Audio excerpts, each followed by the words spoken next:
think we can begin. We'll call the meeting to order. This is the Landmarks and Historic Districts Board meeting, called to order at 6:59 p.m. For February 21st, 2023. And we have present Martha Green, Vicky Kahn, Tim Ganettis, Susan Clark, Susan Sherry Clark. Either's fine. Jeff Gibbons, Barbara Walters. Roberts, not way Walters. Barbara Roberts. But I can promote you if you want. People do that to me all the time. And down on the far end, Bill Hine and Stephanie Davis present. And we also have David Wilcox, liaison from the Department of Land Management. This meeting is being held both in person and via internet connection through CTV. If anyone is present on the through the town portal of the town clerk for this meeting and they wish to participate, they should either raise their hands so that they will be noticed or say something in chat for whatever property application they might be interested in. Without anything else, I think, to consider, we'll go to the agenda.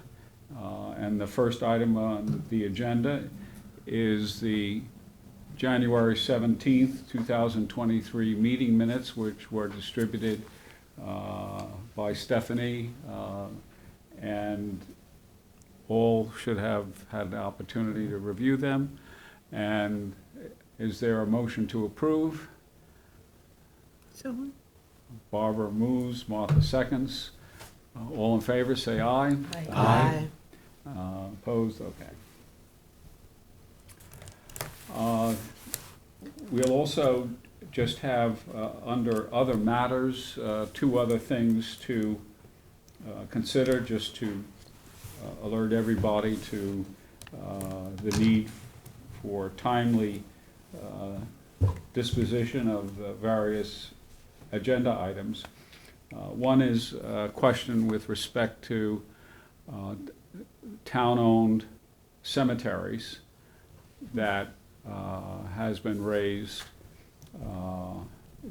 and the other is the question of historic resources located on the property of Stony Brook University in Shinnecock, and some material was distributed on that. So we'll treat that after our other business. The first application we have is for 65 Lewis Road, East Quogue, but before we do that, since we have the presence of some individuals here who are concerned about the 10 Wells Road application. Yes, correct. We are not going to be dealing with that tonight. The building application was withdrawn, and so the referral will not be treated tonight. Gotcha. And I don't know if it'll show up again, but if you're alert to our agendas, so I did want to keep you waiting for Right, thank you. obvious reasons there. Okay.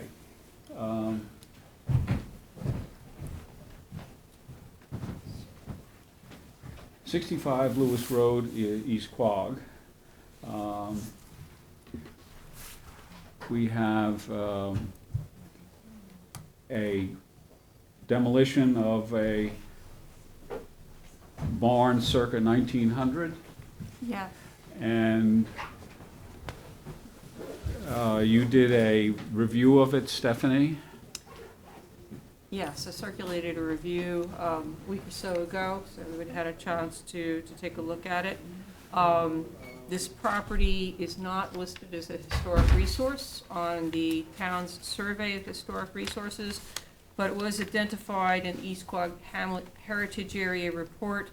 In that report, it was noted to have 2 historic residences and some outbuildings on it.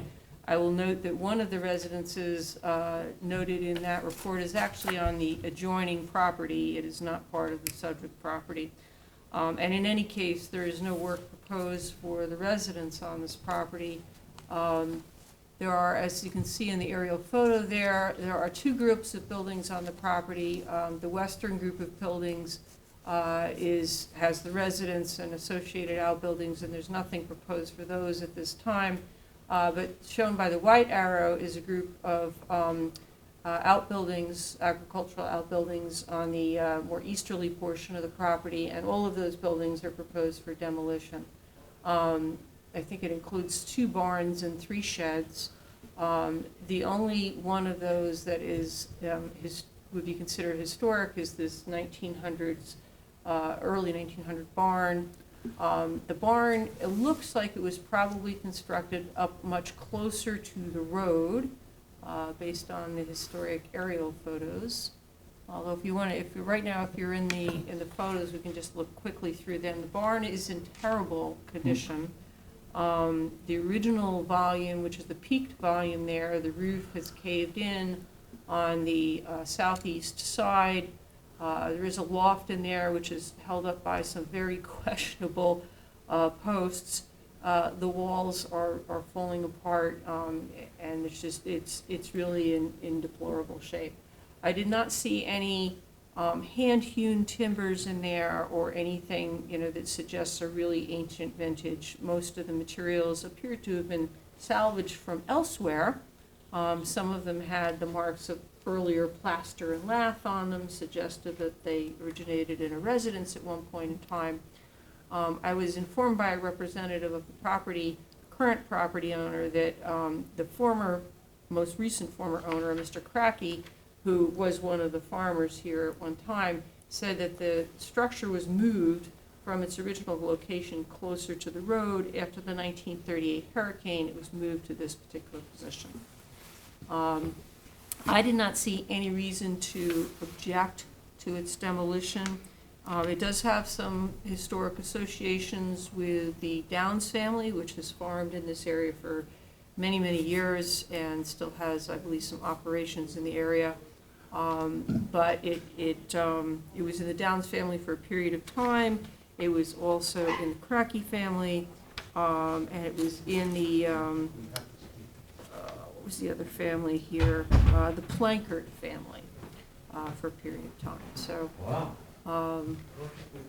Okay. at any rate, I see no reason to object to this structure. It does not have any structural integrity left to it, and it doesn't have any particular historic associations. Let's see, there was a picture of the interior here too, so. Yeah, you can see sort of the cobbled together appearance of a lot of it. The next page shows some particularly striking failing members. Is that you? Let me scroll down one more page. Oh yeah, there you go. You see that post that's sort of off kilter and bent in the middle, supporting a beam that is actually 2 pieces of wood that are not even the same size. And then there's sort of a diagonal supporting brace on the thing. It's actually uncomfortable even standing in this barn, and there's no way I was going up to the loft above that. The picture down at the lower right shows one of the members supporting the second floor, and it is quite rotten in several places and cracked. So it's this structure is on its last legs. So we have no question about its survivability. or its significance? No, I don't see any particular historic significance to it, and it is certainly in poor condition. Any comments from Or any material colleagues here? salvageable? Looking at the materials, I didn't see anything there that was in great shape. There was a lot of rot, and there appeared to be some insect infestation in places, and I didn't see any, major timbers that I would recommend salvaging. Okay. That shows the general condition. That sort of lower flat, not quite flat, but almost flat roofed addition is an actual shed addition to the original volume of the barn, which is the one with a peak structure with half of its roof missing.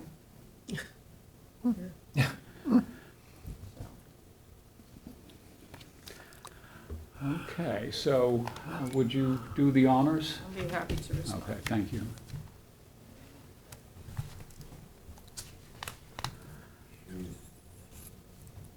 And the next is 31 Central Avenue. And just as again, a kind of hope that we do not phrase things as proposed legalizations on behalf of the Landmarks Board. It's nothing we're empowered to do. And, for something that's already been done, just describing it as review of prior work or alteration, whatever. And that'll allow for, I think, a better understanding if we want to write something about enforcement in the future. Okay. Bill, do you want to? Yep. Okay, so this application is for the previous removal, demolition of a garage barn and replacing it with a new, slightly larger one. The house and the barn garage on this property have AYBs of 1900, but they don't show up on the 1902 map.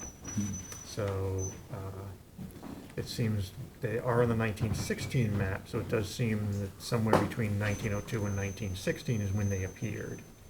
The house is a cute little cottage. It's in great shape.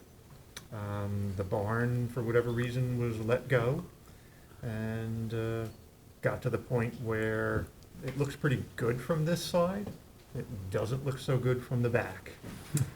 Similar to the previous application, there you go. The wall has collapsed, the roof is falling in. So I didn't see any reason to object for its demolition.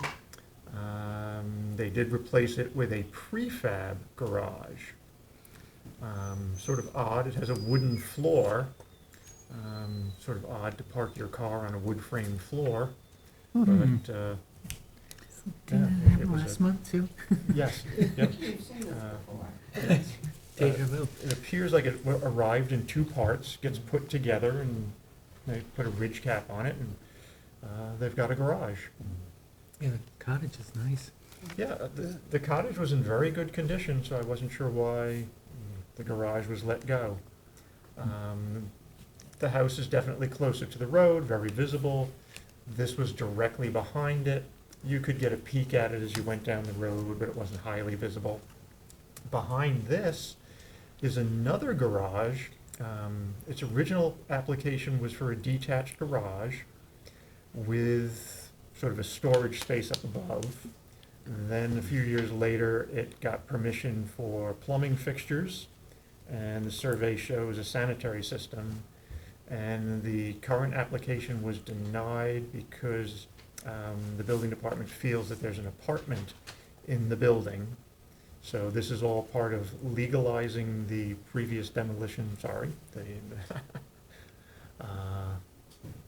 so the previous demolition and the construction of the garage, as well as getting planning board approval for the apartment in the rear building, which oddly is probably 3 to 4 times the size of the house. Yeah, Yeah.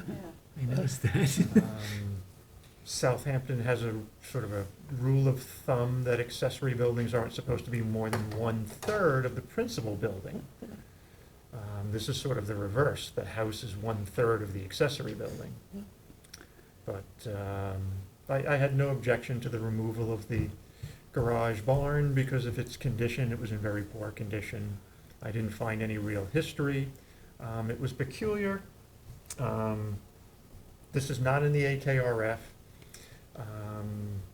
The house is listed in the Hamlet Heritage Area Report for East Quogue, but it's kind of odd that they had 2 names for the owners that don't show up on the maps. So I'm not sure where the original owners' names came from, and I came up with a different name, so I thought that was a little strange. But otherwise, the garage doesn't match the house, and another shot of the roof with the giant hole in it. The new garage doesn't resemble the house. It doesn't have similar roofing or siding, windows, or anything like that. Let's see if we get a oblique image. Mhm.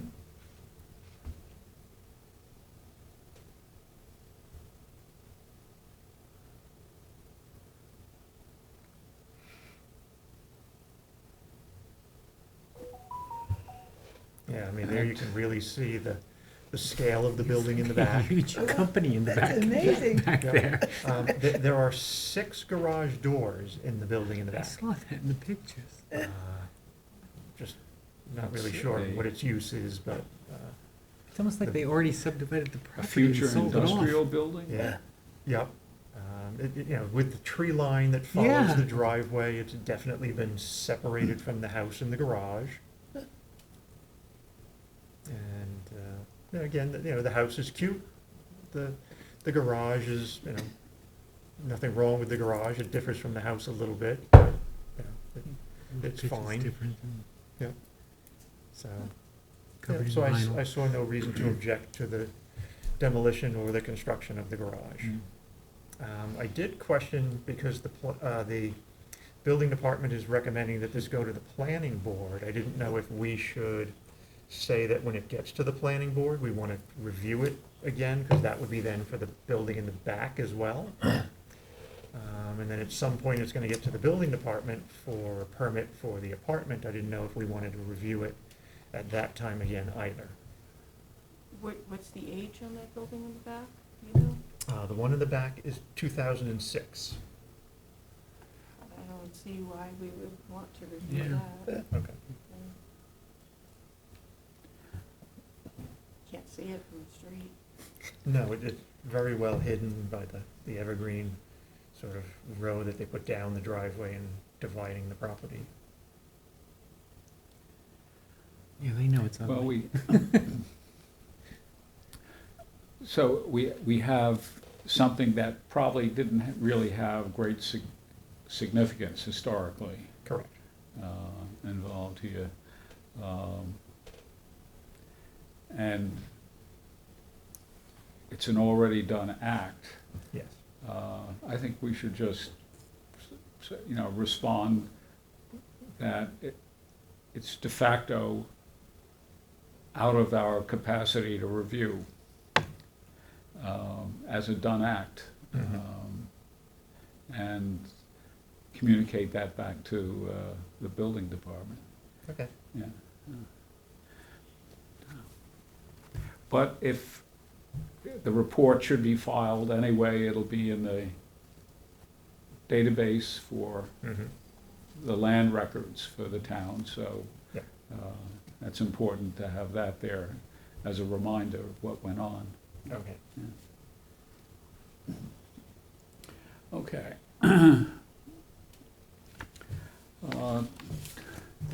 Let's see.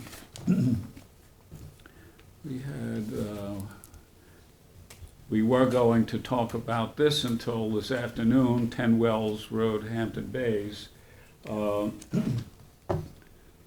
It says a proposed renovation of a circa 1930 dwelling. just as a point, I think this dwelling goes back to about 1885 or 86.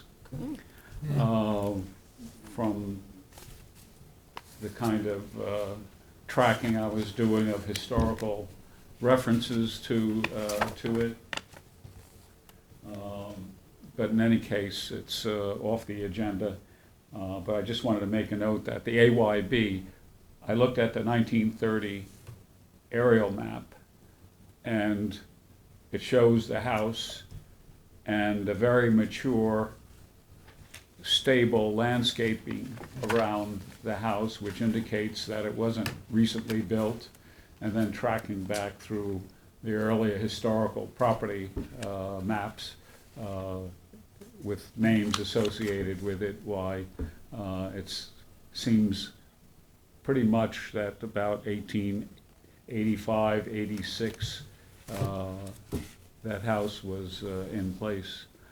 But we'll wait for any further applications if that is to happen on this property.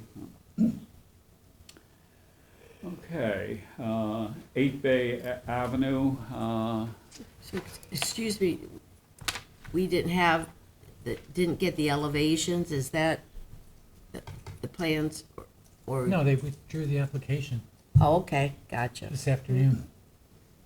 thank you. okay, so 8 Bay Avenue was an application for construction. I don't know, did anybody take a peek at this? Yeah, Okay. I did, and I circulated a report a week or so ago. I hopefully folks got it. This is for a construction on this particular cottage. They're adding a number of things to it, redoing the exterior, so when it gets done, there'll be some resemblance to the current structure, but there'll also be a bunch of changes. Yeah, there you can see, actually, if you can go up to the beginning, Ed, there. Okay, so there you go, there's the, Is it at the front, or? what, the changes?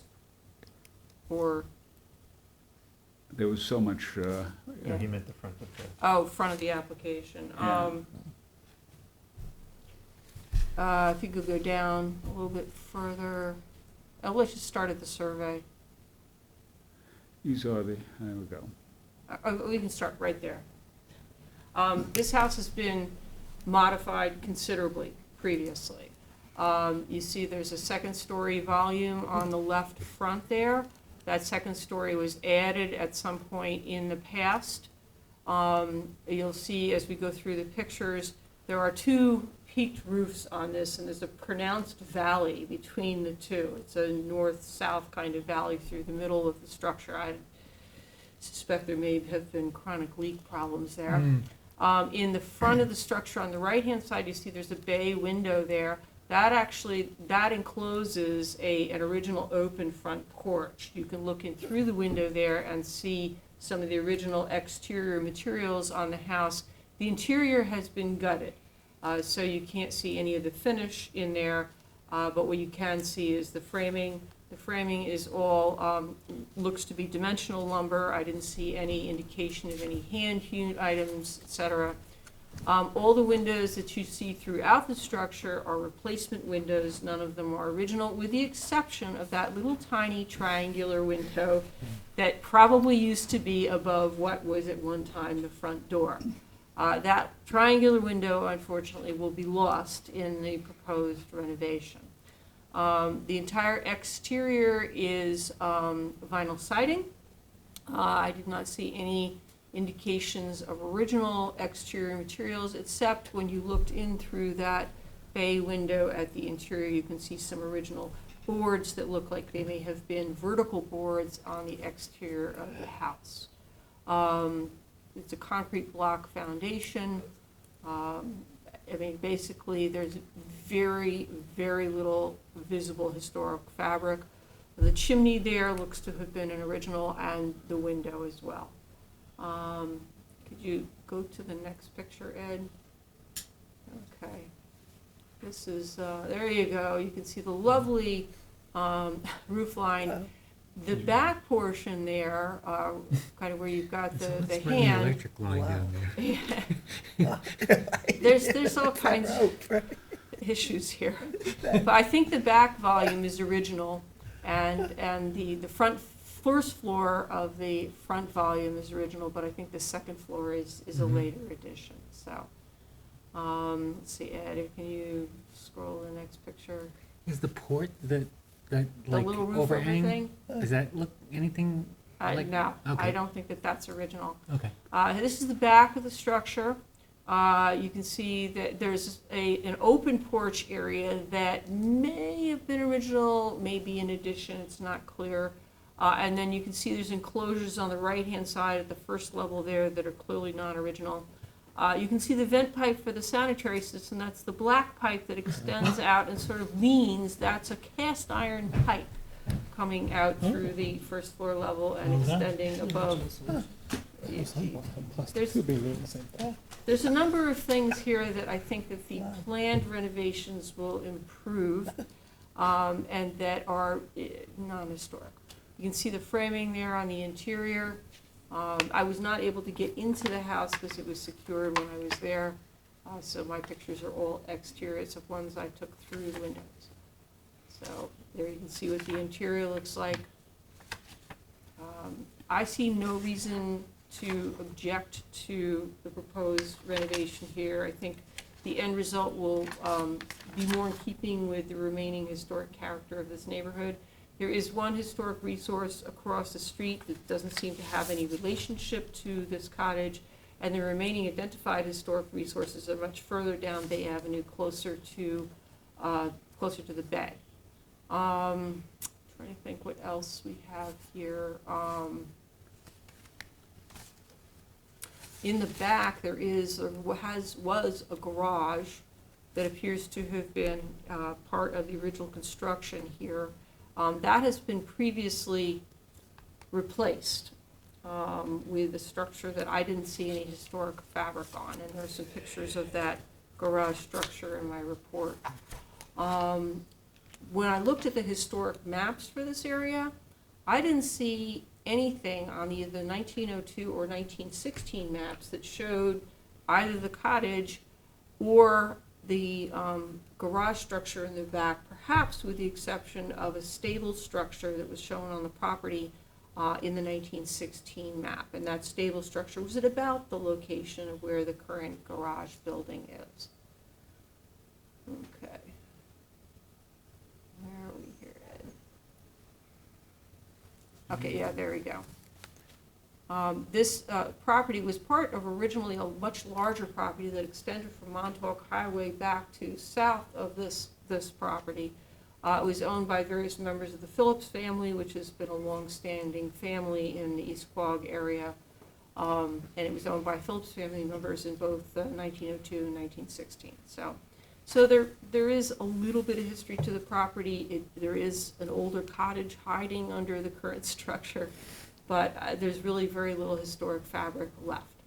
So I see no reason at all to object to the proposed renovations on this structure. Okay. Any comments from board members about this project? We do have the applicant here. Have any comment? Okay, all right. Okay, so you willing to do the paperwork on this? Sure. Thank you, Stephanie. All right. So there'll be a response made from the Landmarks Board to the Building Department in a few days or so, and then it's in the Building Department's hands, so. Awesome, I appreciate it. Thank you. Thank you. Thank you. Yep. Thank you for coming. Yes, thanks. Yes.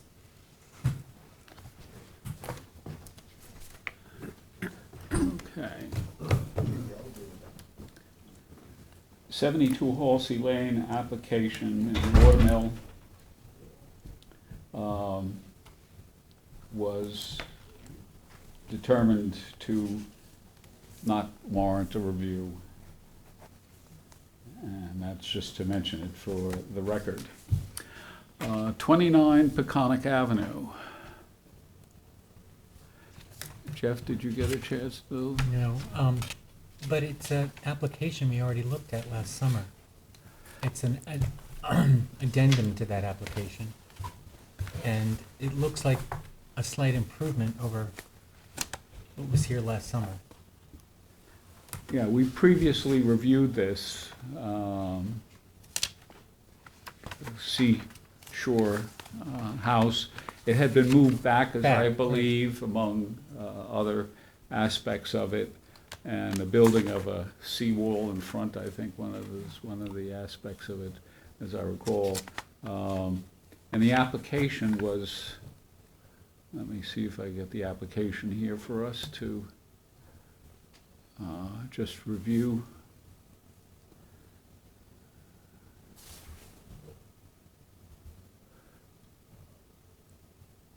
There was something, I think I called it a glass gazebo or something Mhm. before, and It's it's been incorporated, it's gonna It's have a more- regular. more normalized. A waterside porch and Yeah. small additions to the main house footprint. You know, without Um, looking at the comparison, at first I thought that the rear porch was gonna obscure significant, features, but then when I realized that was gone, that was more detracting, I thought, than Right, the porch itself. Yeah, but the changing of the roof on that little gazebo thing from glass to shingle, I think is Right. is a Yeah. significant improvement. So I don't know 20, if, 45 degree. So you almost have to go to the elevations to see, there is a Take his comparison. 45-degree triangle away. I mean, it's become a large house. well, it's stepped. That's already happened. But these are the ones, I think, right, that, Yeah. Yeah, the additions are more minor. Yeah, they don't, I mean, the drawing is all at the same pen weight, so you can't tell what's for or at.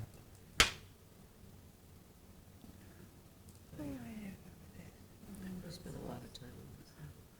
So has If you go anyone, back, go up one, back to that one right before, no, Yeah. which one? Just go back down down. then, it's one of the photos, the comparison photos.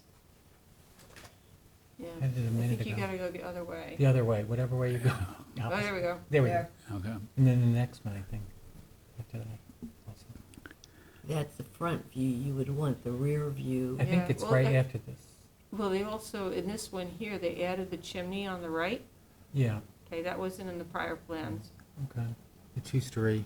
Yeah, and then Right, they added the chimney.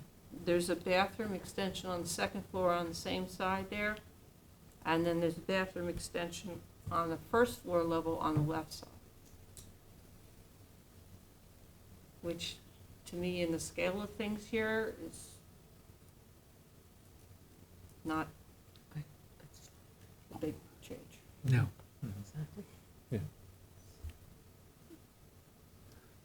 That's the one right there that you want. Yeah, that one you can see. The ones with the little block squigglies around it.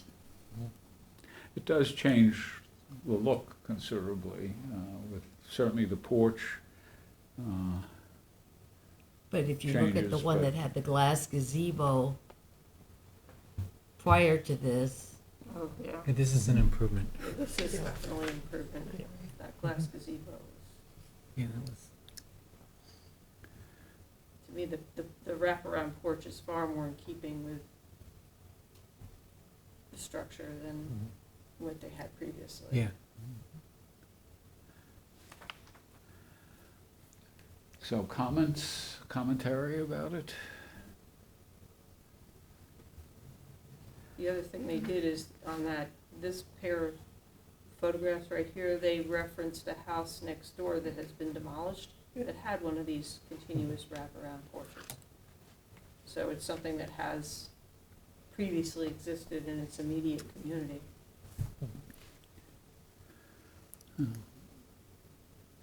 Let me see if I get this.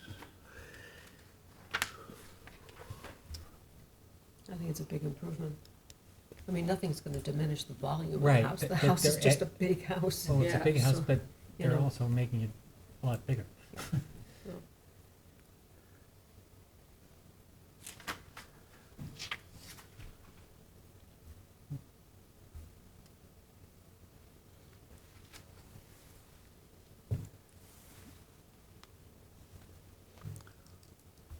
Have you been down past it since they've started work? No.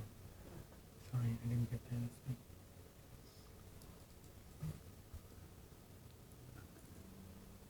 Can't get a good view of this. Let's see what we have here.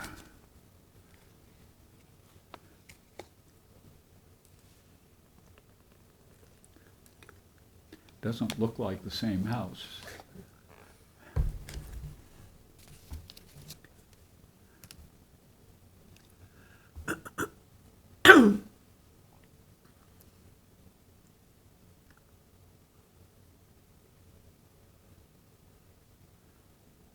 That lower volume that's towards the road is Mm. gonna be subsumed by a ginormous addition.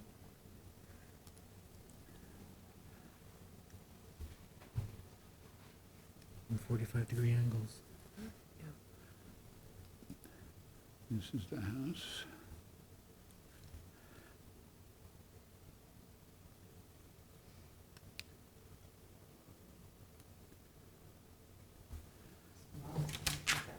Yes. I think it is, you know, my recollection, and too, I think Stephanie had commented on the front, was that the porte cochere had a commercial, of course, it's still there, it had a, looks like they might have put some Softened it a little decorative bit, yeah. kinds of things Well, on. brought it down a little. It was like a story and a half. It seemed. Yeah, I don't think that that's necessarily changed. They haven't marked it as a change. No. And other than putting the fogged-in tree in front of it that will partially hide it, Yeah, hopefully. I don't.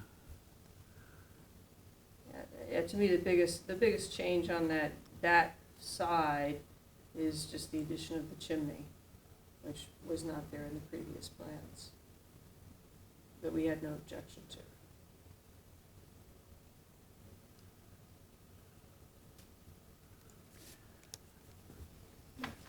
Well, the dog seems to like it.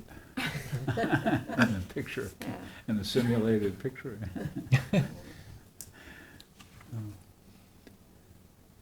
No, I mean, we had no objection when we last reviewed this in July of this last year.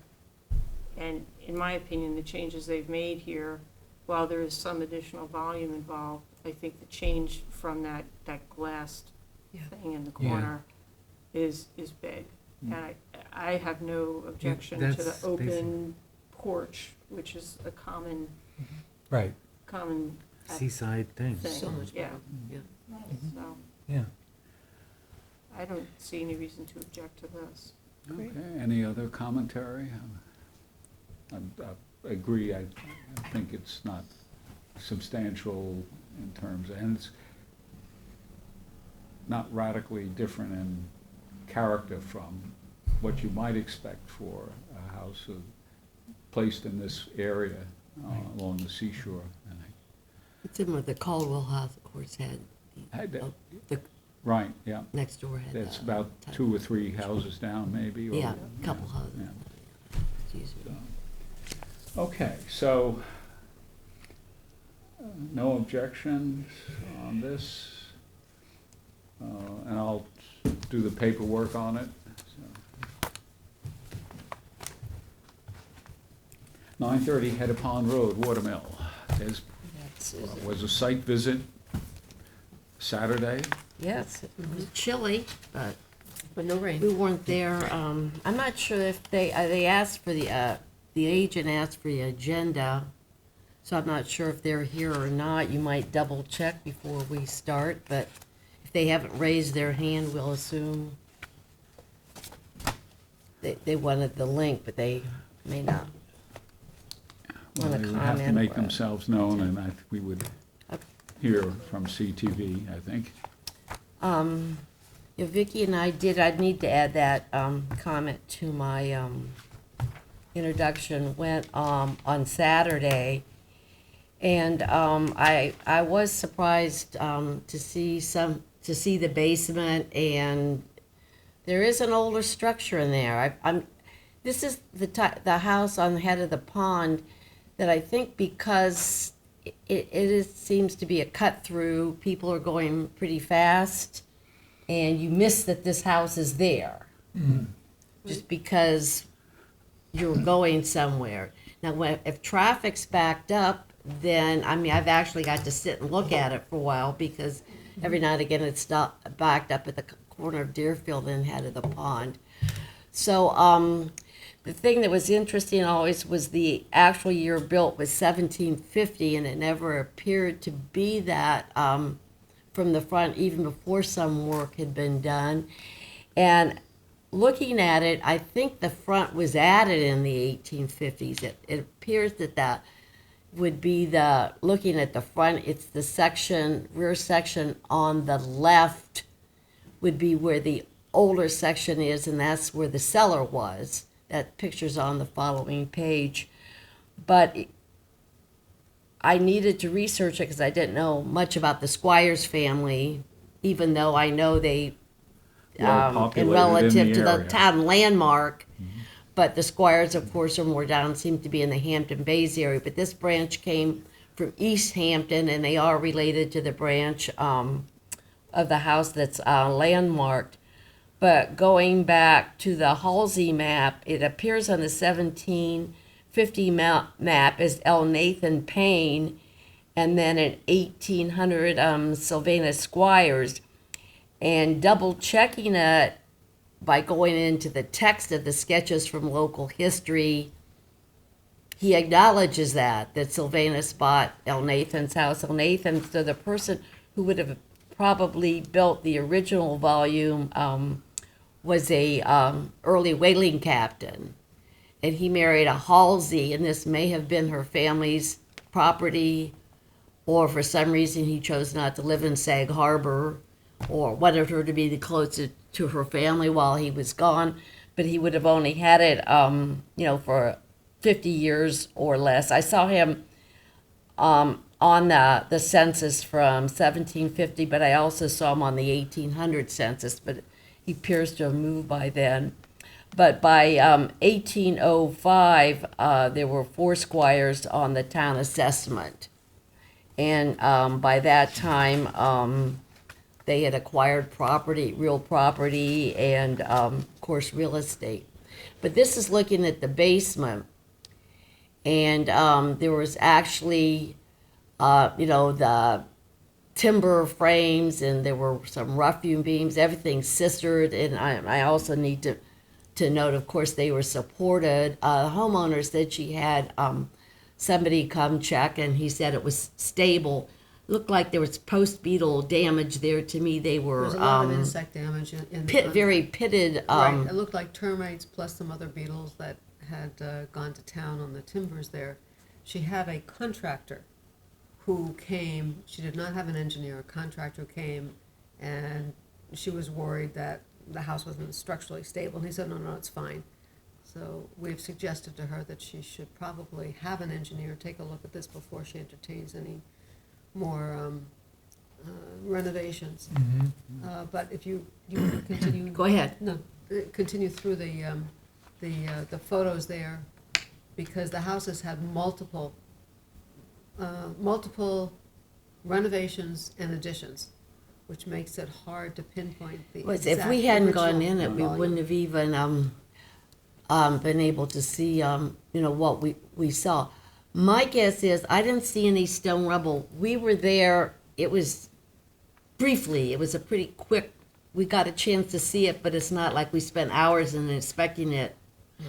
So I saw no stone rubble, I saw parged bricks, so my guess is that foundation probably was done more in the 1800s, when they did the front addition.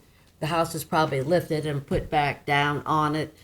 But it was a fairly large, it went most of the length of that top picture on that southern side. It what most of the length of that. It was narrow, and then there was a crawl space over to the other side. So I would, I think that's where the older section was. It may have the newer foundation. The chimneys may have been added because instead of a central chimney, you've got the two twins that are added on to, I assume, the older form. And there's one fireplace inside you can see on some of the application pictures there online. But it has been altered numerous times, starting in the 1800s, when the front addition has been made. So it is not in AKRF. It is not listed as a historic resource. It is not listed in the table. I think I only knew about it because I would have had the AOIB list. And I never could be quite sure that there was, because I usually couldn't see the side of the house with the, you can't see that from the road with the salt block form. But, You might want to mention, we could not get up into the attic Yeah. either. The house had been, as we said, renovated relatively recently. And one of the renovations included a little balustrade that blocked off access to the attic. I mean, it literally was Yeah. inaccessible. There was no way to get up there unless you had a very big ladder. So we obviously weren't going to do that. But you can see from these photos, you can see there's a shed that was added, and then you've got a porch that was added, and then you've got the fireplaces that clearly were added later because they're on either side of the original volume. There's only one window that we could see that was possibly original to the structure. And everything else was.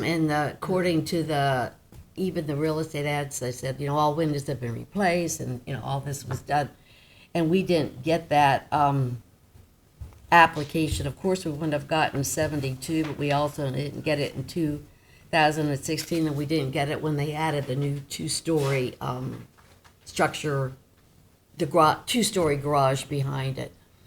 But even inside, looking at it, the real estate ad plus woman said, oh, these are the original floors. Looked like replacement. I may have been original to the One of the 1800 renovations.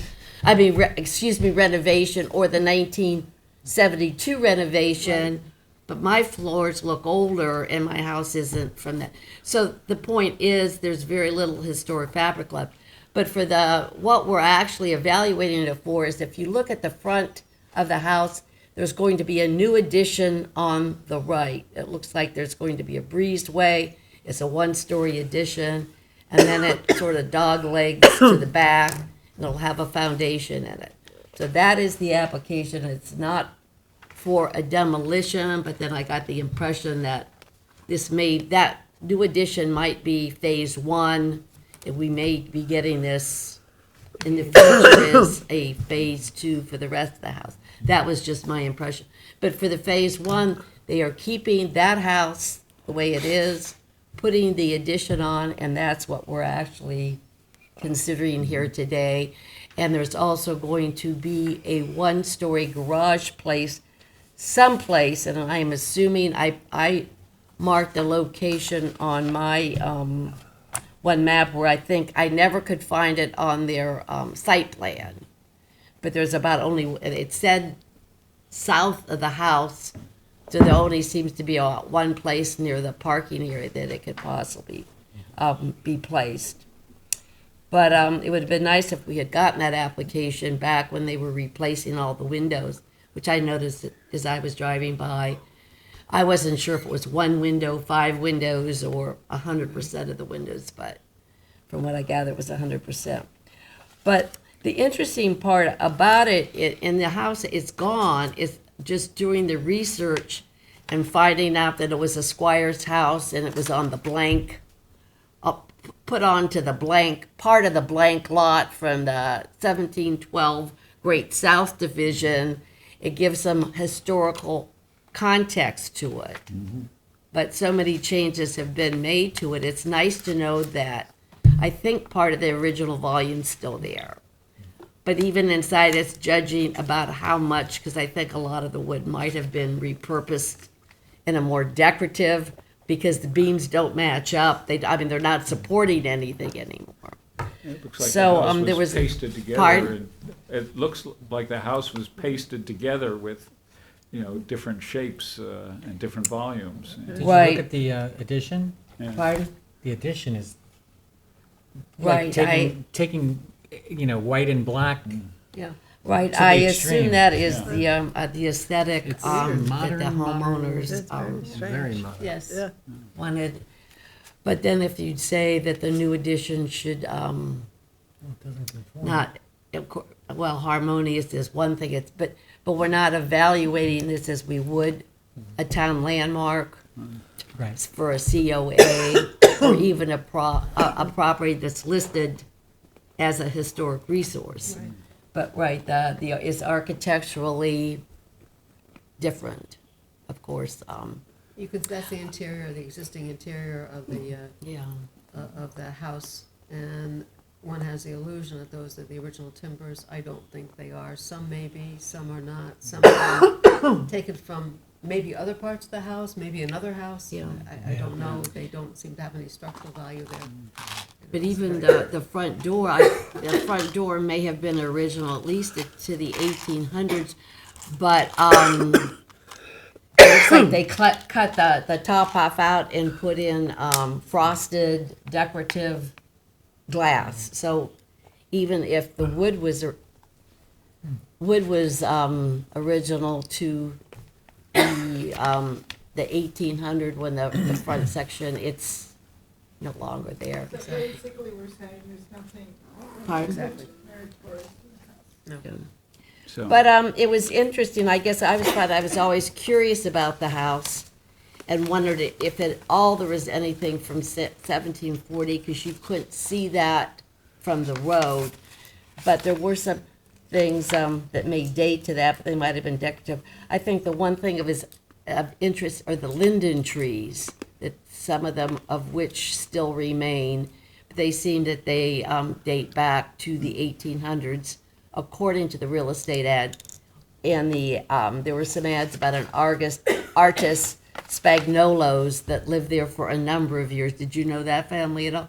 I wasn't aware. They were there from 72 to 2005, but an artist actually used that basement as his studio, because I guess there is a little loft that we didn't go up in, but I guess the children got that for the playroom, and so he moved to the basement, and he spent a number of years painting things that he saw in this property and close by, and had a one-person solo art show at the Watermill Museum, saying 1 mile from home. So actually, he might have been a more recent person that had some significance, but the house no longer architecturally does. so No no objection objection. to it at all, and kind of a, What was that? They're just adding something that's totally. Exactly. Yeah, We don't- totally different. something of an expedition to find out Right. about a Right. curiosity there. And so, if yeah. we would get this application for something else, I'd still like to look, to look at the history, again, double check a few things. So I would like, if further work is done on the main house, to get that. It may not take as long to review because we have the history, but I have no objection, and Vicki didn't either, Yeah. to the Well, new thank you for doing the addition. documentation and, doing the site visit that. Right, So, and there is the new garage. right. So will you do the paperwork on Yes, I it? will. Okay, thank you, Susan. And I waive the engineer's report, of course. Okay. And I may mention that the linden trees preservation, if at all possible, if they aren't damaged. A few of them already have been taken down. I thought you were going to mention that those were linden trees that were drawn from a shipwreck off of the coast, which is a famous, Is that where you think, I've heard of some people getting well, those. there's so much tradition in the area that Mm-hmm. various specimen trees and plants came from the wreck of the Louis Philippe or something like that, in the I can't, 54, 55 maybe. I've forgotten the reference, but I periodically hear reference I remember that this hearing tree that. or these roses came from that ship. But I hadn't realized there were linden trees there because passing there, they are screened and so, but it was interesting to see that. Okay, 48 Lumber Lane is another revisit. In this case, the application is basically catching up on an addition that was done without prior review. It's a basement recreational room that was added. Let's see if I can get the...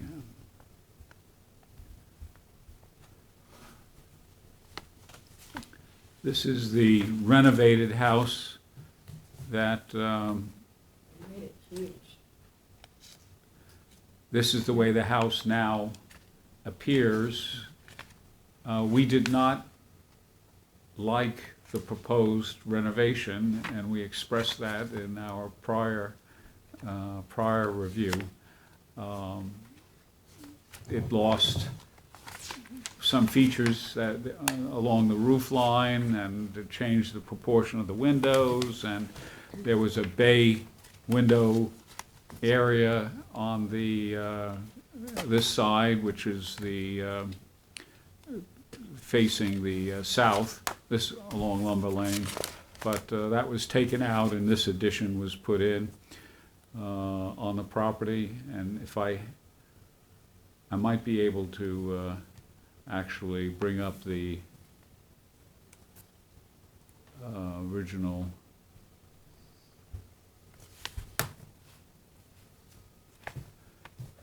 I don't have the report handle, but I did send it around, and you all saw it, I think, if you wanted to make the comparison. This is where there's a subterranean entrance to the basement recreational area that is featured here. This is something that was not in that original application. It being already accomplished and somewhat out of sight, it really doesn't seem to me to be something that we're here to comment on, other than to point out that it was built without the original building plans.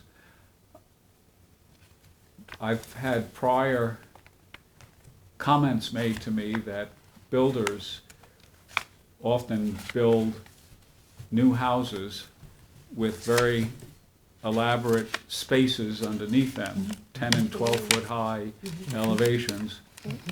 And then after the C of O is acquired for the new building, there's a finishing off of the basement areas for theaters and gymnasiums and other purposes. And that way, it's not counted as living space when the C of O is originally given. And afterwards, they have kind of a illegitimate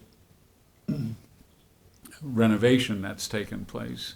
In any case, this is probably, I don't know why this basement area was not included in the original plan, but it's now before us, and I don't see any reason for us to comment about it. So.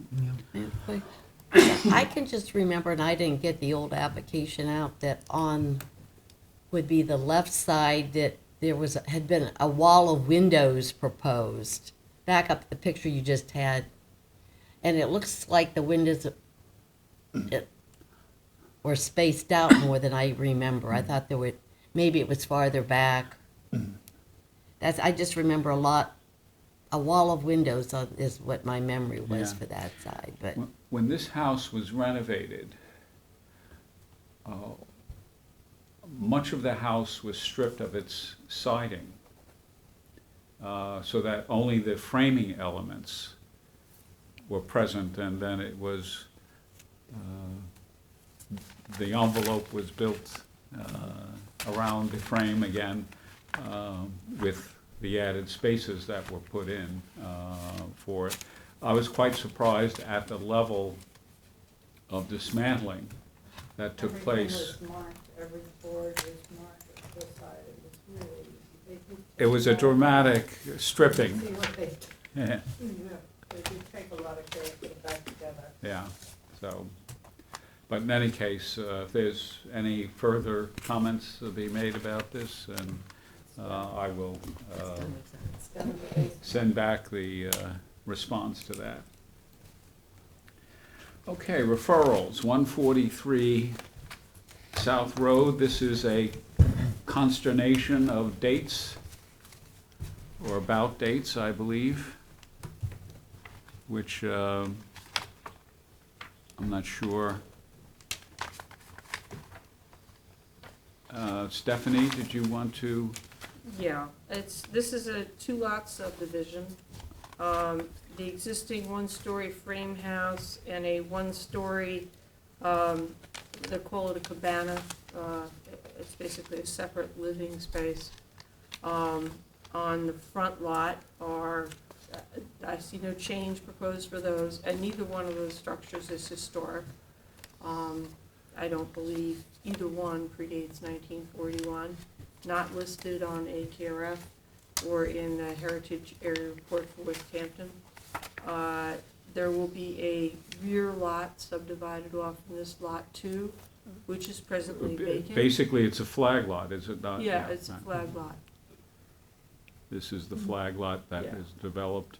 So, I mean, overall, this proposed subdivision doesn't appear to result in any required demolition. And in any case, none of the structures here is historic. So I see no This, the issue. house had an AYB of 1840 on it? Yeah, and there's no legitimate reason for that. I'm familiar with the house because I knew the lady who lived here, and I visited here any number of times, and it's basically a ranch structure. There's no other aspect to it that would suggest it's anything older than, probably 1950s. So our response to this is, we find no impact, No impact on the historical historic resources significance. of the town. Right, yeah, okay. And do you want to do that, or, I'll be happy to. okay. all right.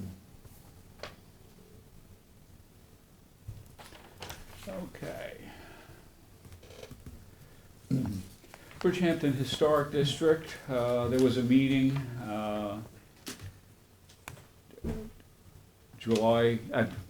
January 31st. I'm thinking of summer already, yeah. With Julie Green, Janet Shearer, and David Wilcox, and Kelly Doyle, myself. I think that was 5 of us, or were there 6 of us, I don't know. But we kind of discussed the elements of what had to take place in the coming weeks and months in order to firm up the proposal for a historic district, one of which will be some determinations that'll have to be made by this board as to whether it agrees that the various properties in that mapped territory for a historic district qualifies according to various criteria, in the landmarks code, either as historic structures associated with historic people, particular architectural character, and/or familiarity, that are part of the code. And one of the aspects of this might be whether or not we should have a separate meeting just for that agenda, which, would be separate from our usual routine business of the building department permit reviews that are there. How does that fit the sense of having an extra meeting at some time March or beginning of April as an option? Is that something you can work with, or something that is too inconvenient? Anybody? So basically, the idea would be to go building by building to determine each building. Right, it'll probably be approximately 115 properties, some of which will be some of which are already Identify. recognized as historic, probably 10 or 12 of them immediately that exist in that Main Street area. The other, there'll be some that will obviously not be considered, easily judged as not contributing resources. So, but there's probably be 30 or so that require some judgmental discretion on the part of the Landmarks Board members as to how they should be categorized. Just to indicate that, for information purposes, a building that would be considered a contributing resource in the district would also then be eligible for certain kinds of benefits, one of which is easements for historic facades. Another one would be if they improve the property, a building, it's a commercial, not a residential, but a commercial, it qualifies for property tax benefits, in the sense that they're not immediately taxed at the added value for any renovation that takes place. It's graded over 10 years, I think, so there's that kind of benefit as well. So it does make a difference that we get things, and some of those judgments may be altered by any subsequent public hearing about those properties that occur, either if we have public sessions or by virtue of the town board's obligation to have a public hearing on those properties. So that will be something we have to entertain going forward, Stephanie. Yeah, I would just suggest to try to streamline this meeting if we have over 100 properties that we need to look at. If there's information that could be circulated in advance, so we Yeah, can get that's what- familiar with it, Yes, and help us get through it all. right. And personally, I would prefer to do this in April rather than March, just because my March schedule is pretty busy. Yeah, there'll be also there's presently the inventory and material is on the website. Hidden, not intentionally, but if you go to our web page and you go to look at the menu, I think it's on the left side of the web page, it says Historic Districts. Okay. You have, and nothing immediately shows up, but then you tap on it, and the next thing that pops up is Proposed Historic Districts as the only option underneath, but it's buried a level under that label, so it's not immediately visible to. Maybe you could just resend it, like you sent the link to me. I couldn't find it. Okay. So I will send it around If you could just too. resend the Okay. link, would be Just easier. as Yeah. I did not know it was there.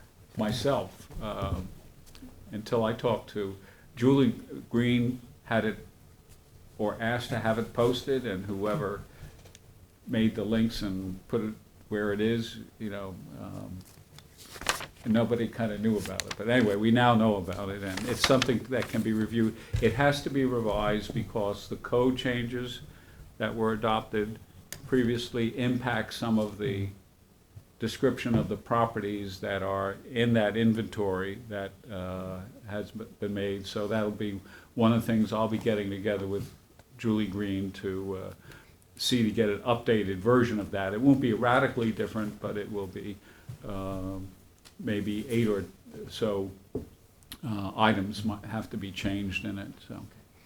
So it's under, Southampton, it's under historic? It's on the, if you go to the Landmarks Board webpage, whoops, let me not press the wrong button here. And It's really we can, whoops.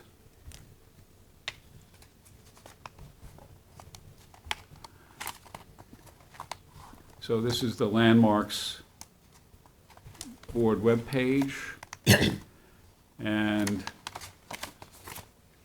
if you go to, let's see, which one is it here?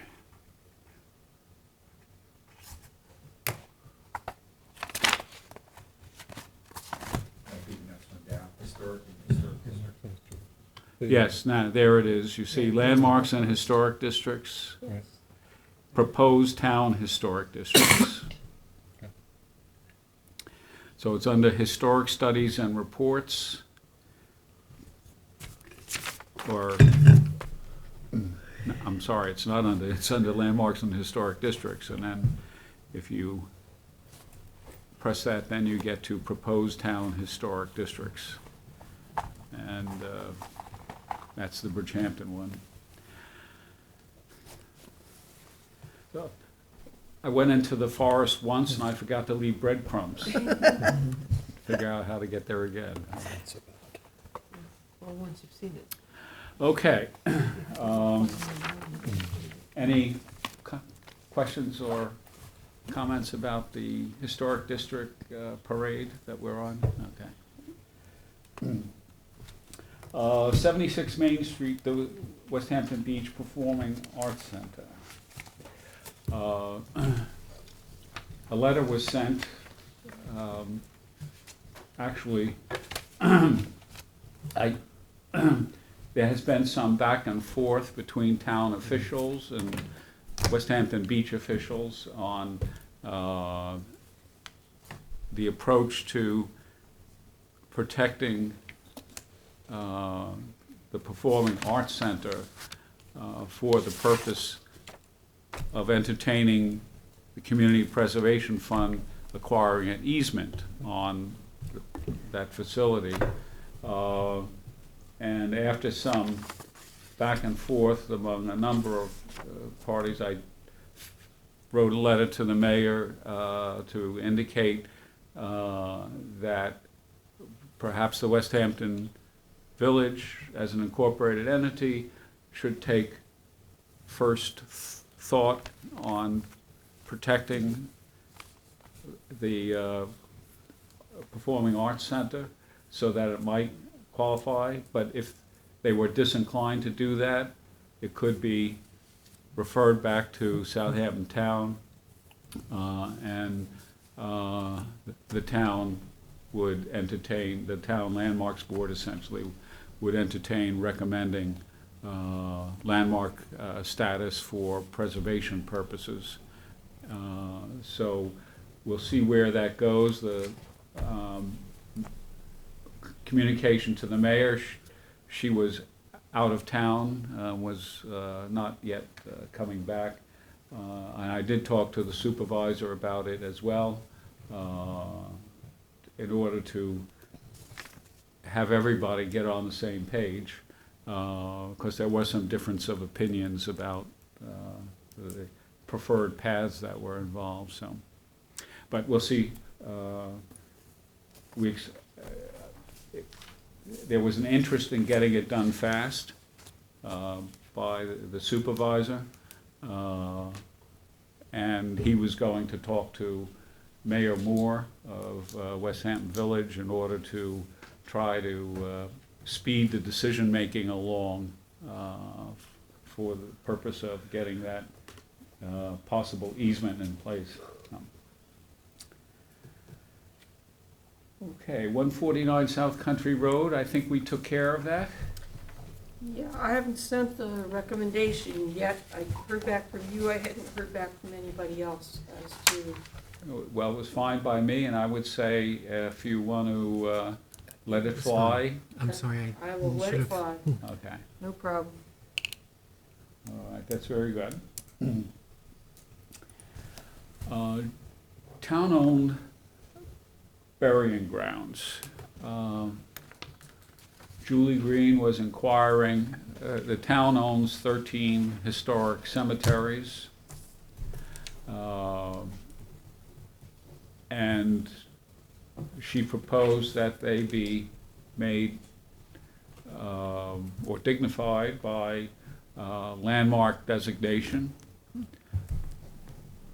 I'm not sure, you know, it has any material benefit for the town to do so, but it probably does render them much more prominent in the public life of the town to have them described that way. I have not been able to research anything about it, and there may be,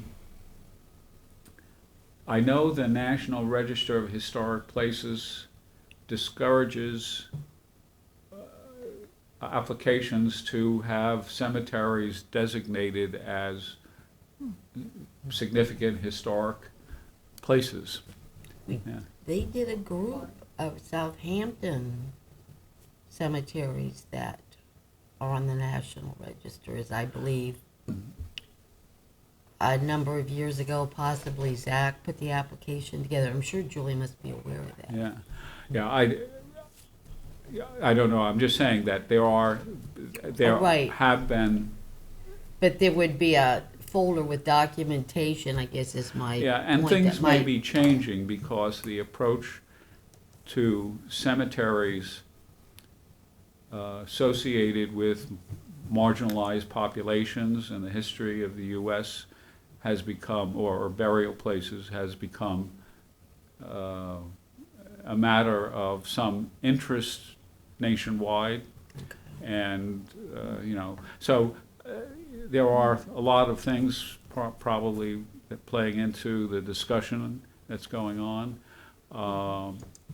But I wanted to get a chance to do some research. I haven't gotten a chance to do any, but I find that keep link keep it in mind, and I'll be talking to Julie Green a little bit about it too at some point, and so it might be something we'll be visiting again. But I wanted to just make you aware of that, and we'll see, you know, what the possibilities are. Would that make the cemeteries available for CPF funding for maintenance or repair purposes? Okay. It raises an interesting question. CPF funding is, you know, looked at by a lot of people for a lot of purposes. So I don't know whether that's something that's in the back of somebody's mind, but she described the cemeteries as having received a lot of attention in recent years for preservation purposes, and so I'm not sure that there's a deep need for any kind of funding issues associated with them, but And I just point out, and I don't know if they're still active, that there is a Southampton Burial Committee board.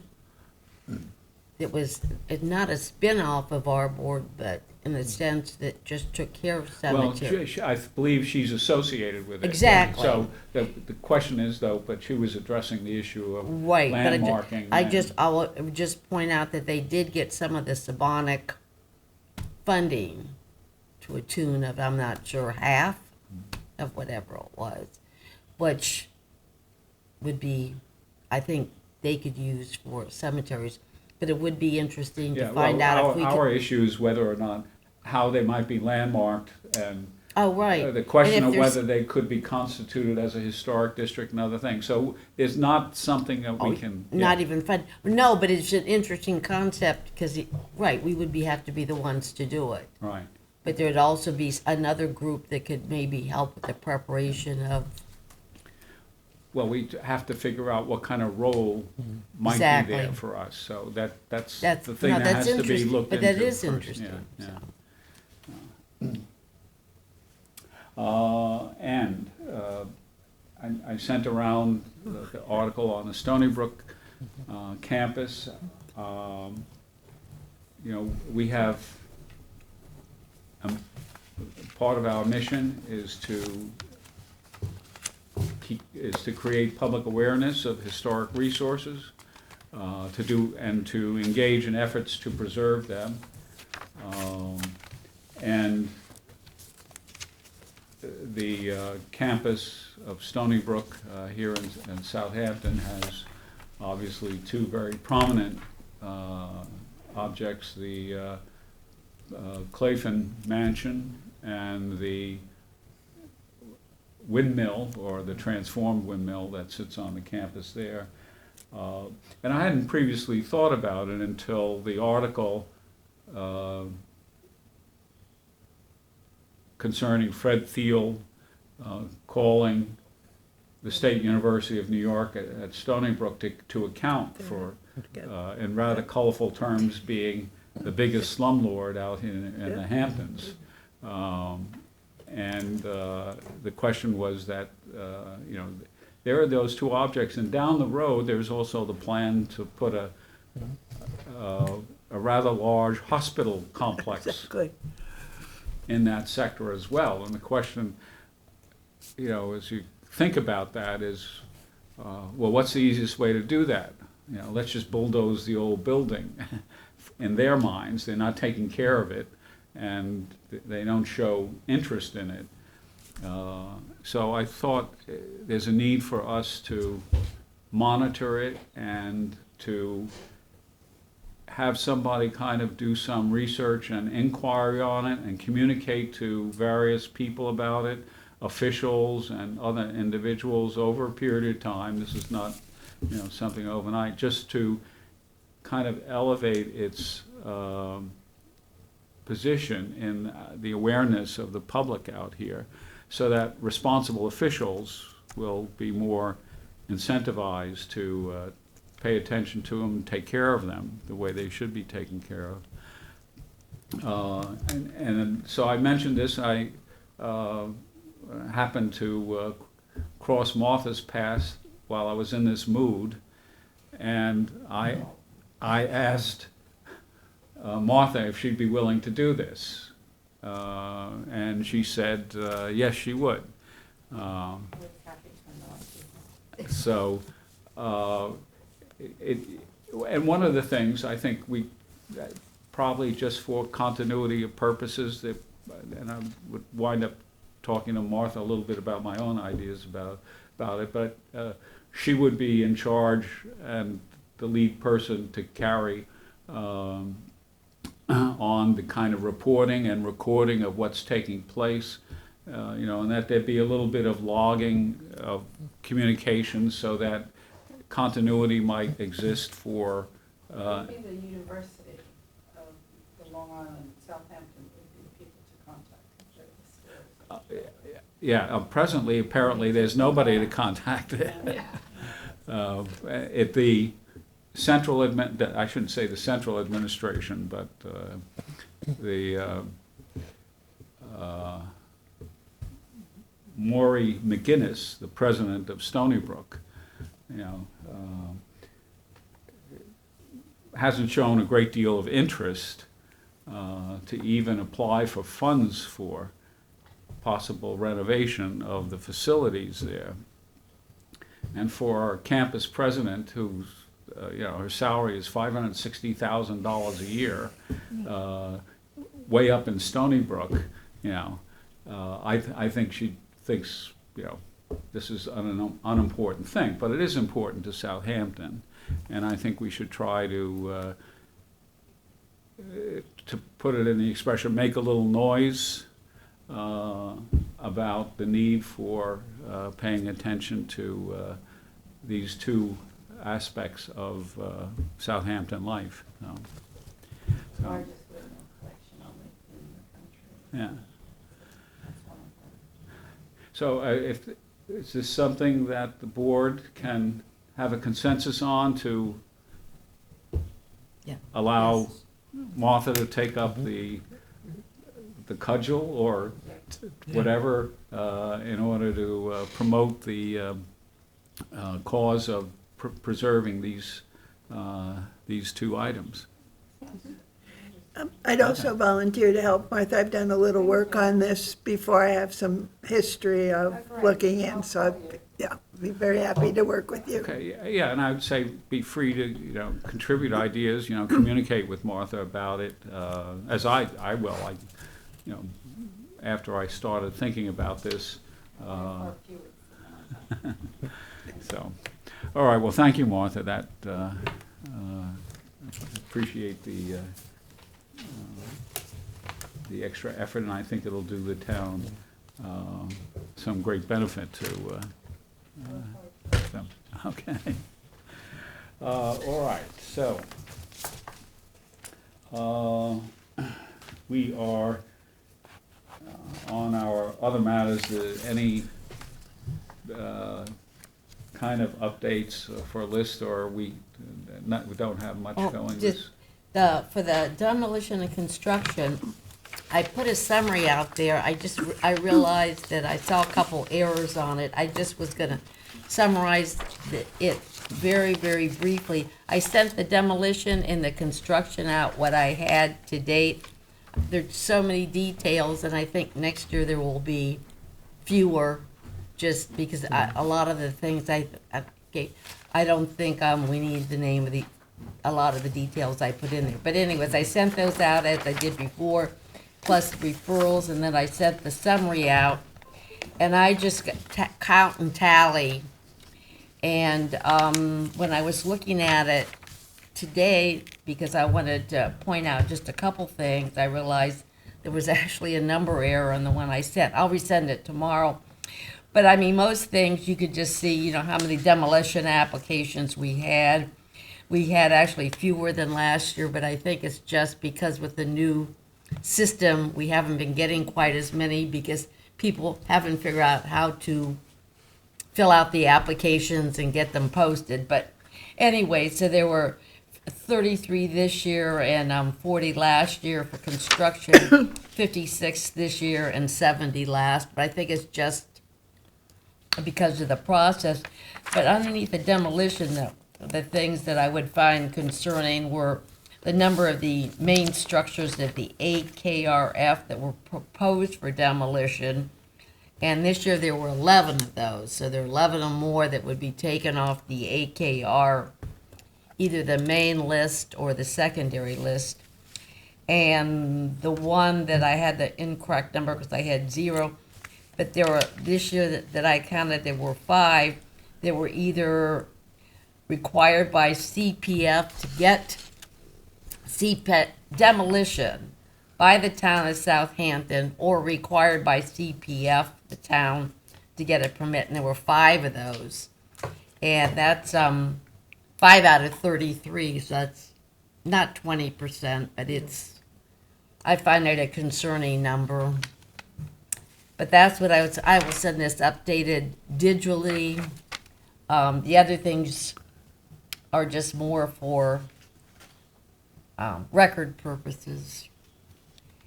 And the other one that I needed to do, that I will send a updated list of all just the AKRF structures that are demoed. I'll pull those out and put that on the list that I've been compiling. And I hadn't sent that, but I'll do that in the next couple of days.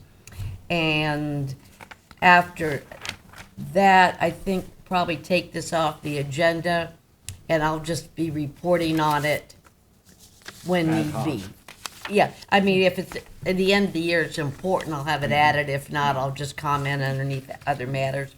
Because I think before it was important to keep up with it month by month, because there were so many that we weren't getting from the building, or it appeared we weren't getting from the building department.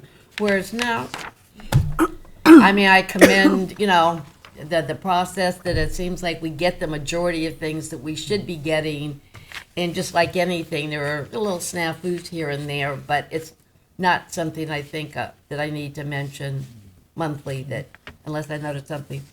But under construction, I wanted to point out, I didn't get a chance to take pictures, but I drove past 14 Flying Point the other day, and I went to report they are putting up shingles on the exterior.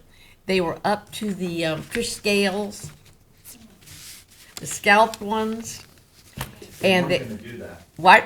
They were gonna do clapboard for all three. Well, that, I was I like, told but they them were we had to do working, different maybe it stuff. was Saturday when I went by, they were Okay. working Saturday when I went by, and I just didn't want to photograph the guy working, but I wanted to hit it, they went, that's how far along. They're a pastel, really light gray color.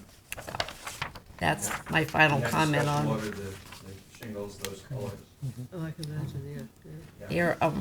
they're on the move. Yeah, he's been very amenable to all of our. That's really good. Yeah. Excellent. So that's the intake, that off the demolition and construction, let's update off the agenda, unless it needs something. Yeah.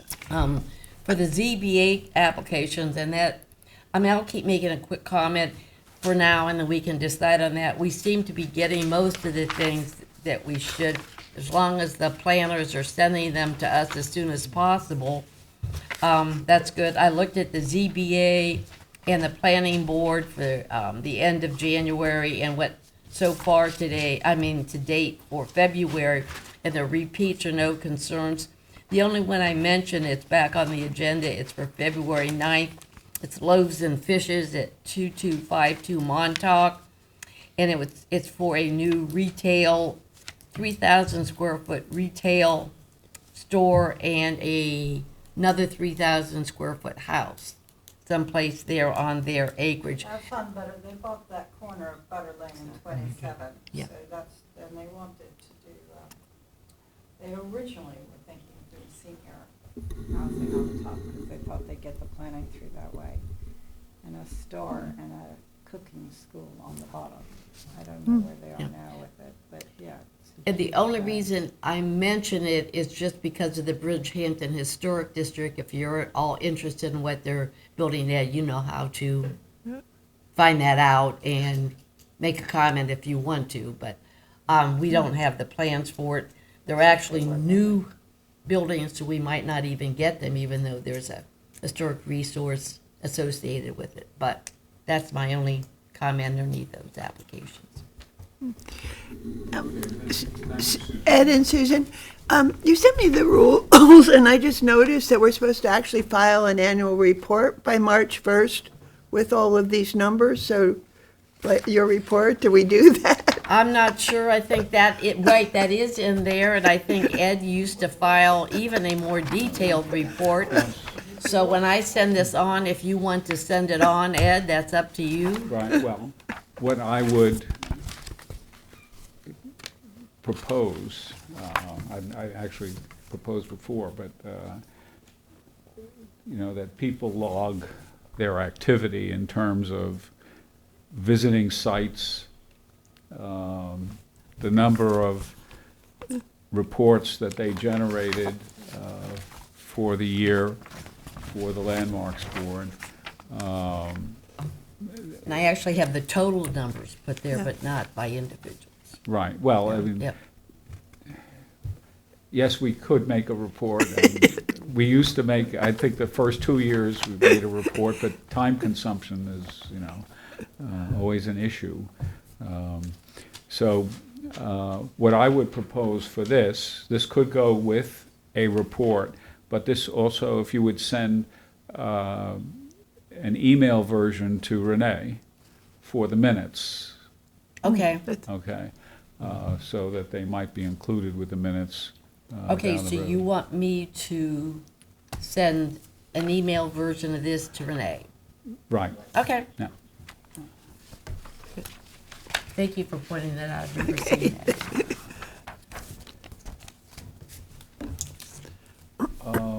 Okay, and certified local government, I think the Perspective. only thing I would add is I think we need to, Dave, would like to schedule at some point, whether it's March, April, May, sometime in the next couple of months, to schedule a meeting with SHPO. They've offered, as you saw from the email, Linda's offered to do an introduction. Were you gonna organize that? I didn't, I'm happy to Yeah. organize it, and I'll try and do it. I understand it's too difficult for most folks here to be able to do it during the day, so if you're willing to do either an additional hour to one of our regular meetings or on another day, SHPO has offered to do a little introduction and explain to us what the CLG process is, how we should be involved, what their routine is. And I know Julie Green wants to be a part of that meeting, as does Janice. So I'll see what dates are available with SHPO and send around a few to everybody. Can we do this as a Zoom meeting? Yes, Perfect. yes, definitely a Zoom meeting. Okay.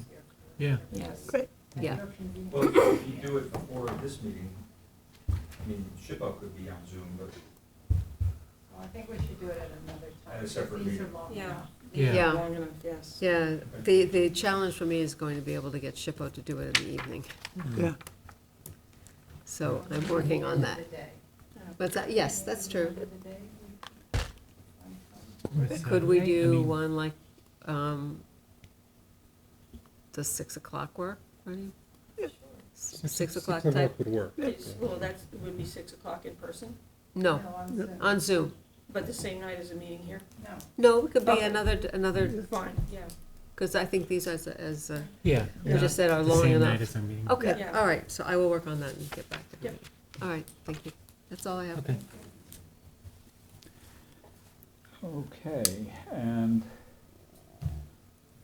is there any other items for our consideration tonight? I just had one. David, did you receive the landmarks maintenance application for 29 Dock Road in Remsenburg? It was sent to your attention. I was copied. for landmark designation? No, for landmarks maintenance. The landmarks maintenance Yeah, oh. grant period was open through February 7th. And there was an Not like a application developer. sent to your attention Let from me the owners check. of 29 Dock Road in Remsenburg. You know when that was sent, roughly? Yeah, it was sent February 7th February 7th, okay. to your attention, Okay, I'll look for it. okay? Was that by email? Yes, it was by email, Okay. yep. And it looked to me like it had all the necessary pieces. Okay, it's probably buried in my email. I can dig it out and forward it to you in the morning.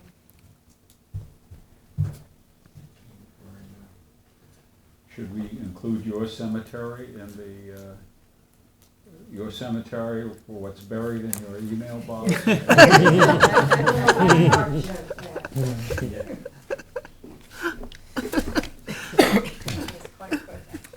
Okay, there being no other items for us to consider, it is now 8:38 and No, that, time to adjourn.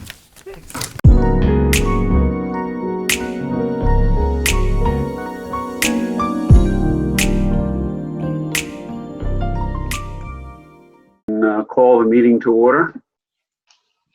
And we will note the presence of the members, Vicky Kahn, Ed Wisnowski, Susan Clark, Janet Johnson, the secretary, Martha Green, David Wilcox, liaison from Land Management, Tim Ganettis, Sarah Fleet, Tara Cody, and Bill Hine.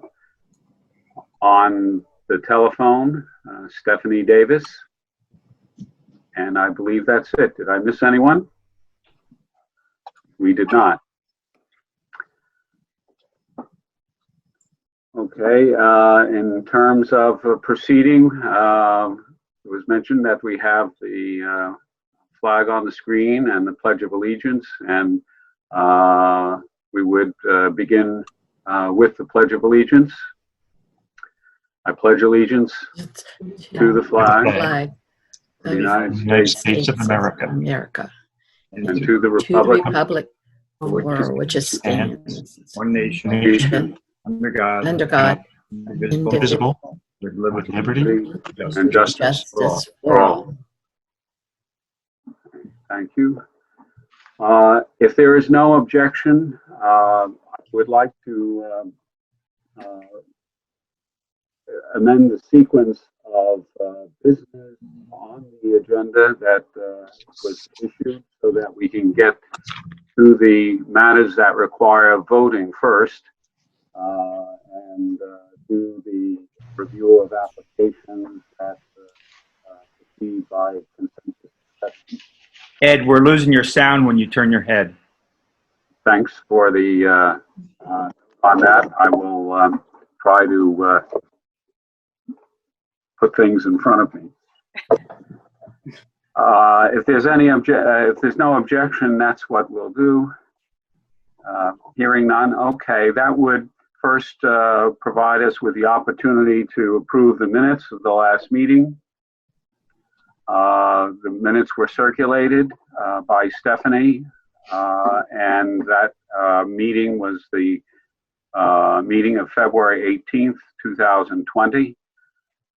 You've all had a chance to review. Are there any comments or adjustments to be made to the minutes? Hearing none, we'll take a voice vote. All those in favor of adopting the minutes as distributed, say aye. Aye. Opposed? The minutes are adopted. The next two matters for us to have an official vote on would be the certificates of appropriateness that apply to 17 Huntington Lane, Flanders, and to the Madu Conservancy of Sagaponic. Earlier, a resolution was distributed. We'll do 17 Huntington Lane, Flanders first. Tim, would you want to just make a summary of what Sure. you observed? Sure. There are two COA applications. The first was to legalize the existing driveway gates that were present when the property was landmarked. So I really wouldn't see much issue with that, as it's just allowing everything to remain as is. The second was to construct a swimming pool, spa, terrace, pool control fence, as well as relocate the driveway and front walk approach to the house. Judging from the land clearing and other things they've done, any landscaping that is added will be an improvement to the historic resource, because right now it's just kind of open, barren grass and gravel. This location, the proposed location of the pool, is nice because it still allows for that view corridor from the approach of the house via the driveway, and allows you to see both the historic resource and the water as well. I don't have any objection to the proposed. I think it's a sensitive solution that allows them to have the swimming pool, but have it not detract from the house. Okay, thanks. I agree wholeheartedly, and as I responded to your report, I appreciate how focused and how it encapsulated all the issues that were there. Yeah. Let me see if I can bring up the resolution for that.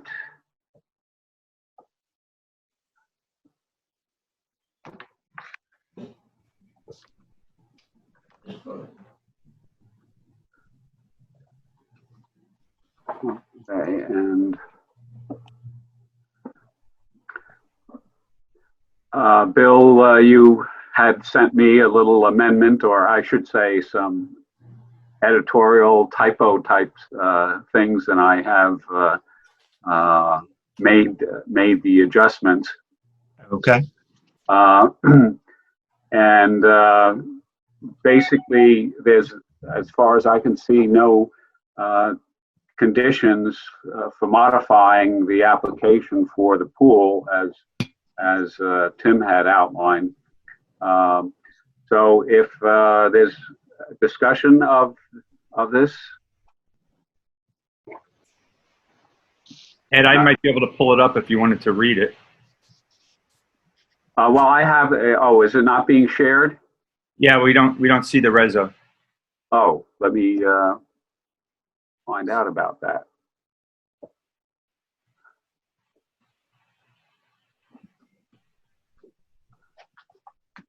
It says you are screen sharing, and but let me go back, and I have to screen share on a different. Here we go.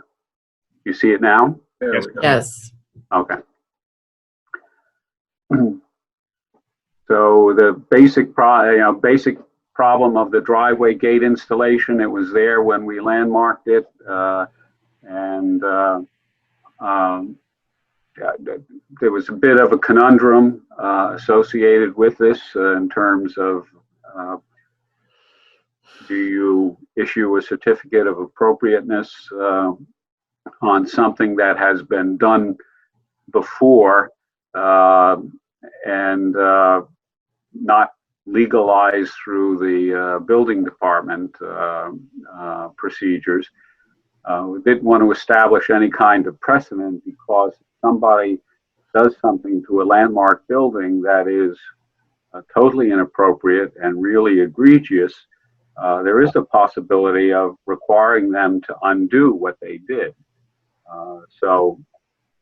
But in this case, this was not one of those problems.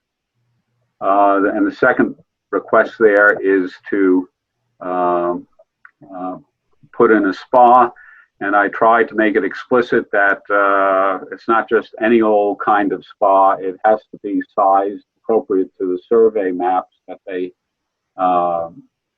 have provided, because they're not building the spa right at this moment, but it's shown in a very small proportion relative to the patio and the swimming pool size. So is there a motion to approve? Sure.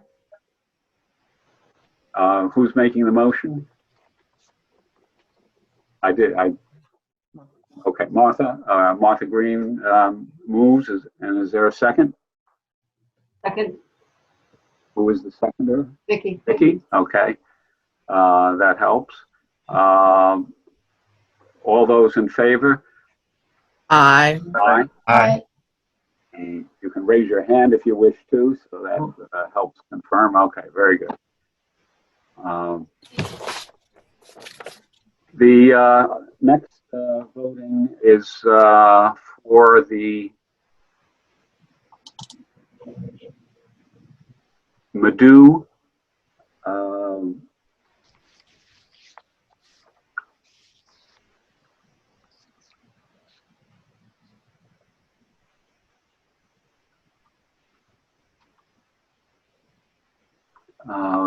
for the Madhu Conservancy for the replacement of the loo.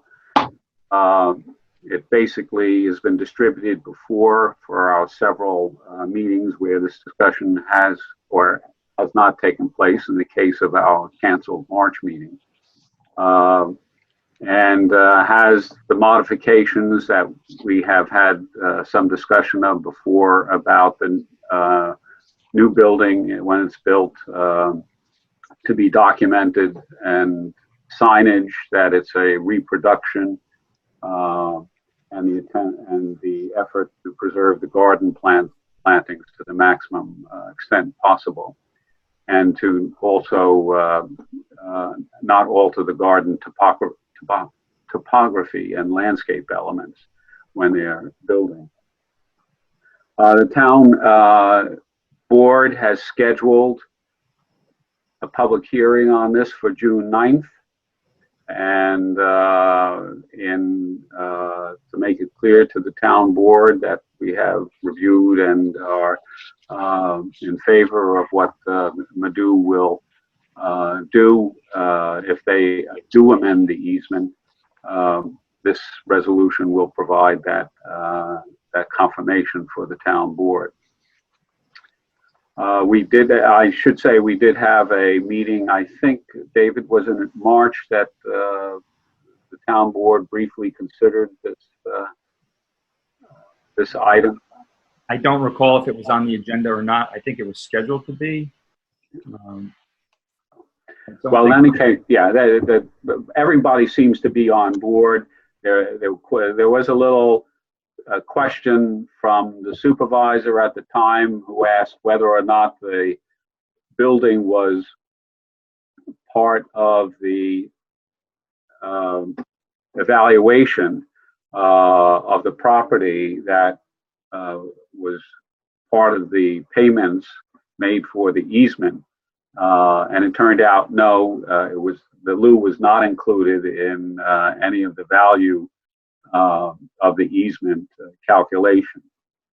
So other than that, everybody seems to be on board with this.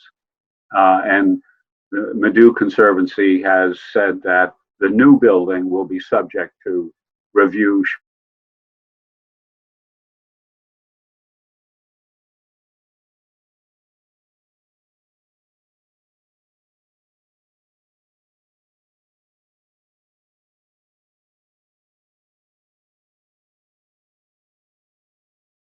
It's this far along, and we've reviewed it, and without having somebody like one of our resident landmark board's architects look at it, but I didn't see any failure or any damage, and none was noted in the engineer's report when it was placed on the foundation over a year ago, and there was no reported rot or other kinds of damages that you usually might see if someone was requesting a demolition.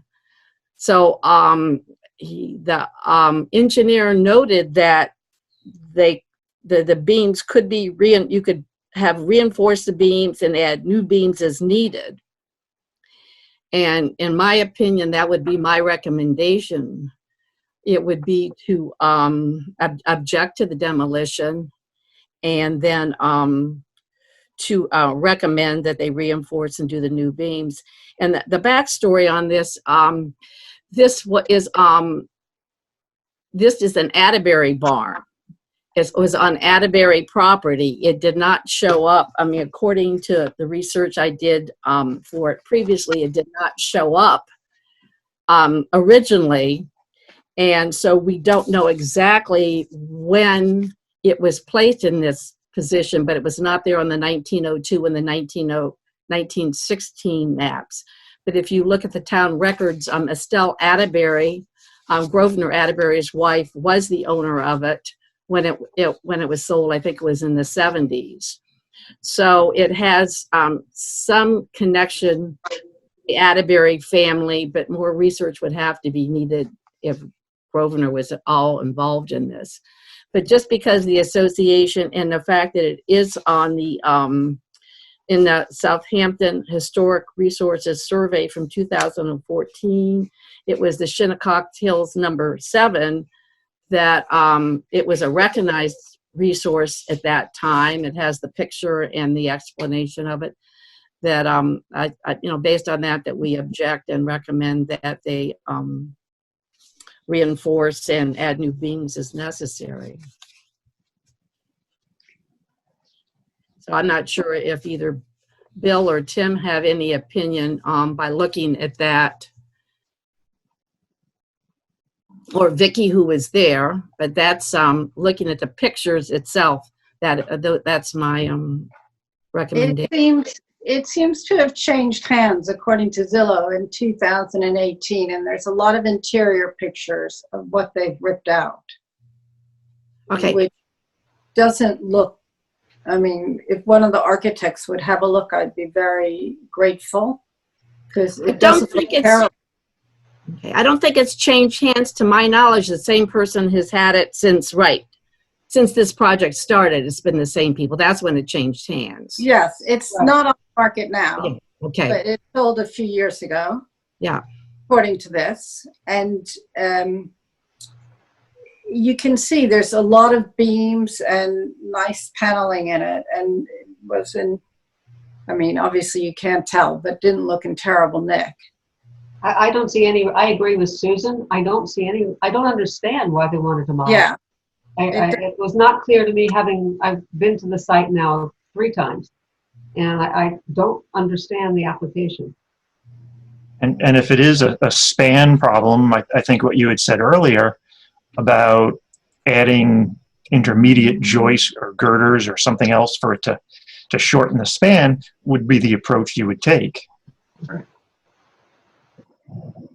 Particularly, it seemed like the owners, I mean, from what I saw, they were doing the right thing, in my opinion. They were trying to preserve it, and I think they should continue on that path, because they offered to do a reproduction in kind, try to reuse some of the windows, but once that's done, it's basically gone.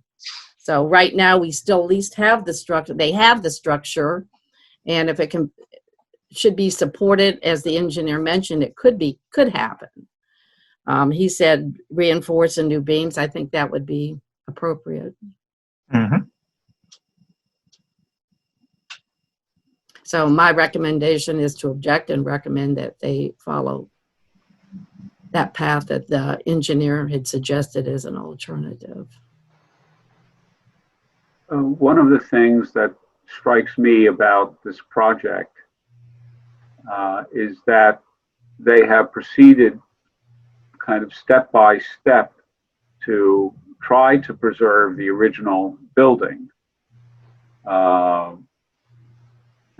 That they seem to have made serious effort, putting in a new foundation, raising the building, putting in a new foundation. Yeah. And then I think their problem might stem from the fact that when a building was built years ago, the structural members don't meet the kind of code requirements that we have today, and the buildings have more structural strength. And I know that it looked like the floor plans that they had were kind of open space floor plans, which don't allow the kind of internal structural support members that you might want to have. I think they did travel a road carefully, and they got to the point where what they're trying to do with a house and what may be required to successfully accomplish that, they got squeezed by those two things. I'm not enough of myself, knowledgeable about, what the whole business would be to reinforce a building, and what it might do to compromise the interior design elements that they were seeking. So I have mixed feelings about objecting, because I think they proceeded in good faith. And, sometimes I notice, in the past, people open up old buildings and start remodeling them, and they think they're pulling on a limited length of string, and it turns out it's a very long pull of string, that things get more complicated down the road.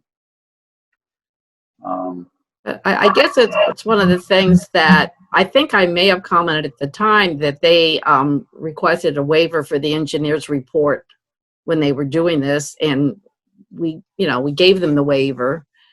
But that would have been, of course, the time to get the engineer's report. But that's in hindsight. I don't know if there was a possibility of saving it, but I hear what you're saying. They did make an effort. But I would prefer, I mean, I don't think we can postpone this for another month, that either, you know, if Tim or if Bill or if Jeff, of course, could, someone who's one of the architects could look at it, but I don't think we have that option at this point. We received it March 30th, and I think they want a decision. Well, building has not been proceeding in Southampton town Right. of late, so that probably, you know, will hold up until May 15th at least, I guess. So you know, I'm also, just one other element, because they were committed to replicating the building in its character and its size on the existing footprint, that I thought, you know, that shows that, you know, there was an effort to kind of preserve it, or at least look at preserving the character associated with it.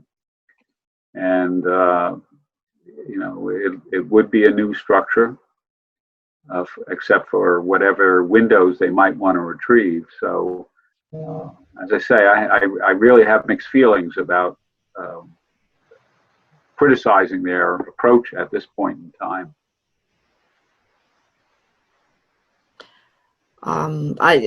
Do you feel that we should make a decision now, or wait till somebody could actually go in and take a look at it?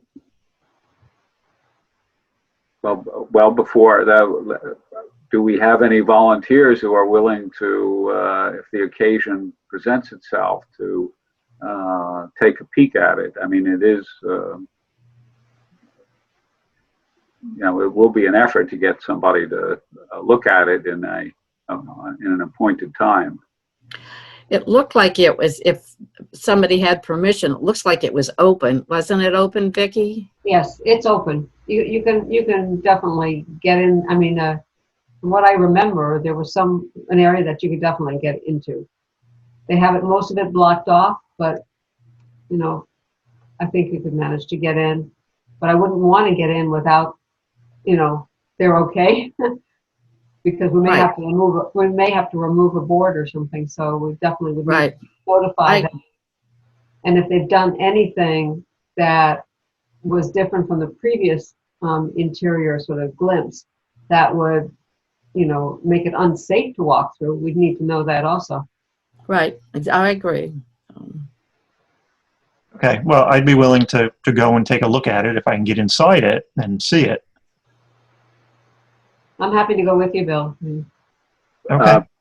Bill, would it be useful to be in contact with the architect or engineer to get whatever concern, a more focused concern on their part if you visit?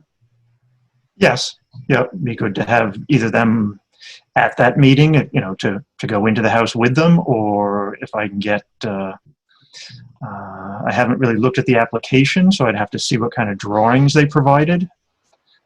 They provided the same drawings that they had by a design company, the same ones they submitted for the construction, the renovation. They presented those same plans again. So there weren't, I think, Menino Carmichael Design, Arc Studio, they presented, I mean, gave the plans in May 2019, and they're the same ones that are for this application.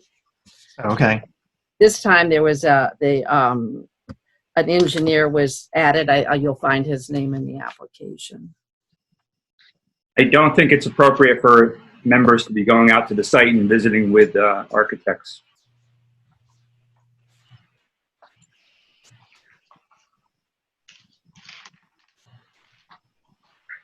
Okay, they may not want us going there, insurance reasons and things like that, if the house is sort of in disrepair or something. I'm just saying our directive so far has been that we're not to go out to any sites. Right. After May 15th? I don't know what will happen after May 15th. Okay. Well, one thing we can do, we can postpone further consideration until we have more information on this, and that potentially would be considered at a June 21st or thereabouts meeting. And if the applicants wish, maybe they can proceed to the building department and say, well, we've had the 45 days and, we should be ignored. All time periods are on hold because of New York State laws. There are no legal time periods in place right now. Wow. I did not know that, but okay, thanks for the info. That's from the town attorney's office. Okay. So is there any problem with postponing this until a June meeting? If not, that's what we'll do then.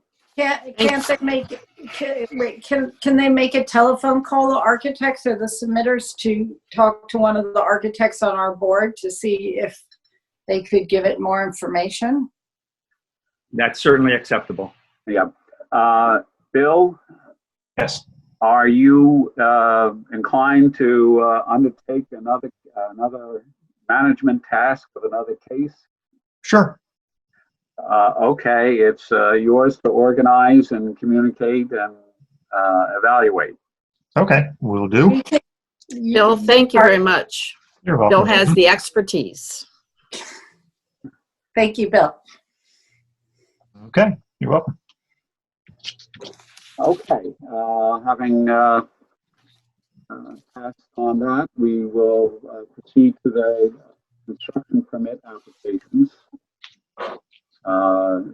And the first one that is on our agenda is just one to note for the record. That is the 828 Flanders Road, which was an application to repair fire damage. And after a screening review, I believe it was Stephanie who communicated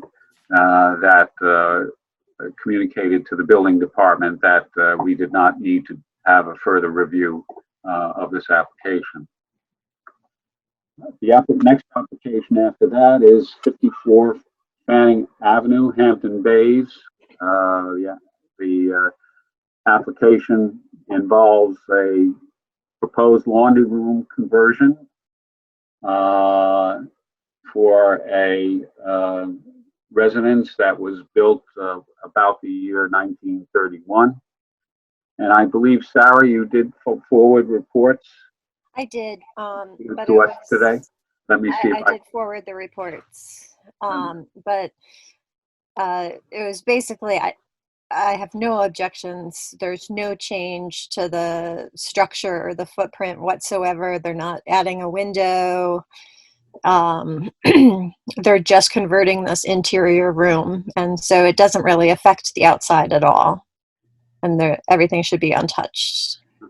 And my notes say work done, but would have to look at the application when I reviewed it before. So I think they may have already been. Go inside to see that, but. No, but I'm just saying, it obviously didn't change the exterior if it's right. Yeah. So, and I agree. I believe Susan is correct. I think in the application it said the work was complete, and basically legitimized the new bathroom. Are there any other concerns or comments about this property? Nope. If not, there is then there's no objection to be filed with the building department. And I can do that, Sarah, if you want Uh, sure. Okay, I'll take that up. Thank you. And also the ram pasture is the next one, 33 Right. ram pasture. The ram pasture, again, I had no objections to they're having water leaking into the facility. So they've and they already gotten some permission from the building department to work on the roof to stop the water from entering the building. But there is no changes proposed. They just want to maintain it and secure it. Okay, and I agree they had gotten emergency approval from the chief building inspector to do emergency repairs at least. Right. So, any comments or concerns? If not, then there will be a no objection, and I can do that as well, Sarah. Okay.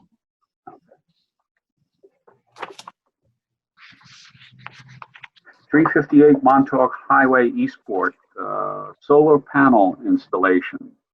Yes. This application originally came to us for solar panel installation in February of 2017, and Stephanie did a report at that time. They were doing less panels at that point, but the one that we're objecting to now was on the first application and is on this one. The reason we're objecting is because in our January meeting, we did a consensus that any solar panels on the front of an historic resource should be objected to, and there are other locations that the panels could be put. There's a detached garage. They're putting panels on the east side. They could also do them on the west side. The house faces the road, the south side faces the road. They do plan on putting some there. They also have a west-facing roof on that house. To the left side, they're putting some there. They could put some on the attached garage as well there. And it seems like there's more area that we're suggesting they could put them than the area where we're objecting to them having them. So even though we didn't object to the application in 2017, I objected to the 2020 application only because 2 months ago we had made the consensus that we would try and get them off the front of houses if possible. And I remember that discussion, and that was, something that was pretty clear. Mm-hmm. Yep. So I didn't think we should, even though I included some of Stephanie's report in my report, I don't think we need to go through it all again, being that we had done it already in 2017. I did include 3 photos of the house in the report that show it at different times. The massings all stayed the same, but at one point it was white, then it became blue, then it became vinyl siding, which it is now. So it has lost a lot of its exterior historic fabric, but still, it's on Montauk Highway. It's very visible from the street. Whether you're heading east or west, you see it. So I don't object to the panels elsewhere.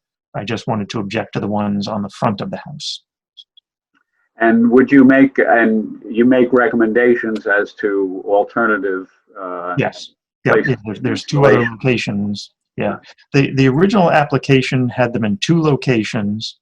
The current application has them in 3 locations. They've added additional panels to the system, but there's still room on the detached garage and the attached garage where we could add more. Okay. Any comments from our members? So we want to file an objection with recommendations to adjust the installation. And that is the consensus of the board? Yes. Okay. Yes. And we can then, Bill, do you want to file the response with your comments and recommendations? Yes, yep, I'll do that. Okay, thank you. Ed, at this point, I wanted to add, we may need to update the response forms to change, to add Janice to them.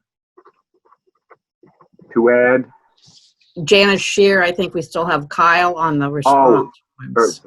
um, I just thought of that last night. that may be yours, it's not mine.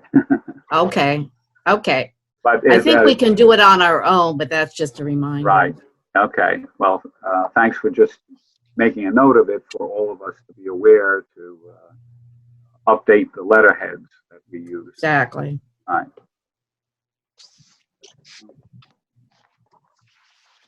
Okay, 8 Baycrest Avenue as well.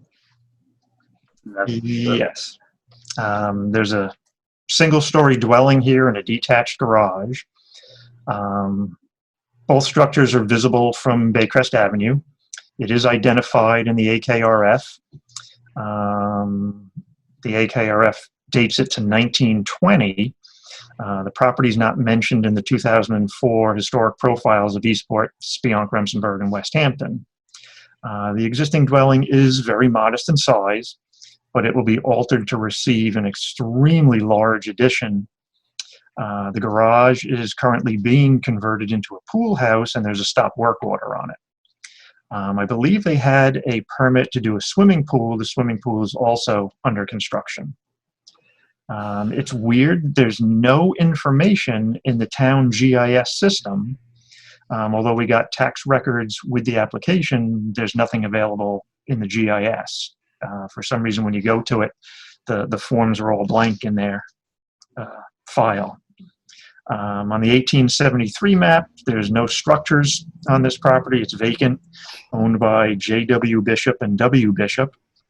On the 1902 map, and in fact, there is no Baycrest Avenue. In the 1902 map, Baycrest Avenue is shown as proposed. It has not yet been named. There's a couple of residences along it.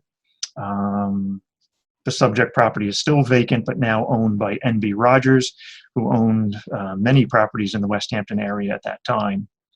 The 1916 map shows the property still undeveloped and still owned by N.B. Rogers. This information indicates that the property was not developed until after 1916, which is consistent with the AKRF circa 1920 age. In the AKRF, they state, although the building is not known to possess individual significance, it may be eligible as part of a grouping. And then they go on to say that it's landmark eligible under Town Criterion C.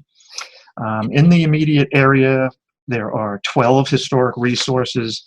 6 of them are on Baycrest Avenue. 2 of them are adjacent to number 8, the subject property, 6 and 10.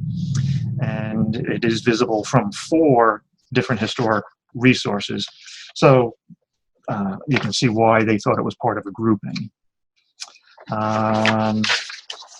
I did include the architect's drawing, circling the original house on it. It's a quarter of the front elevation is the existing house. The other 3/4 is all the new house.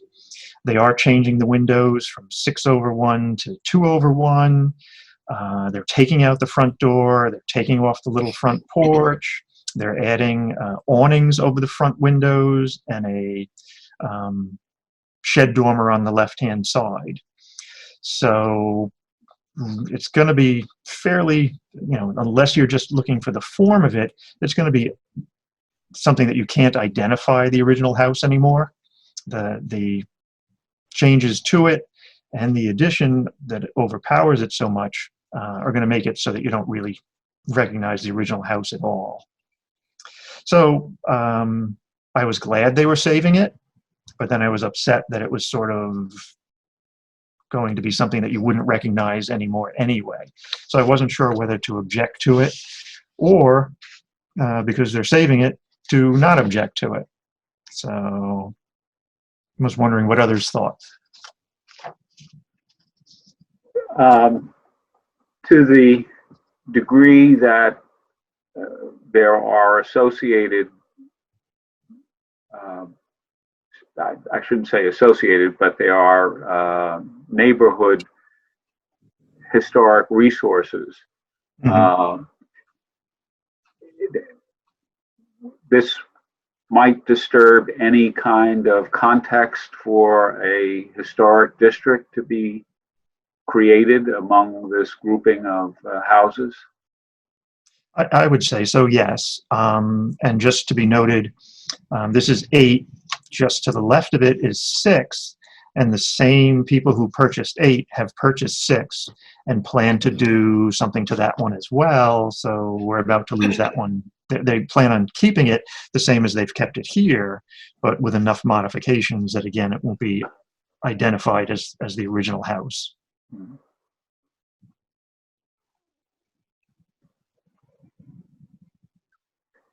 Well, interesting kind of problem. Yes. And but I'm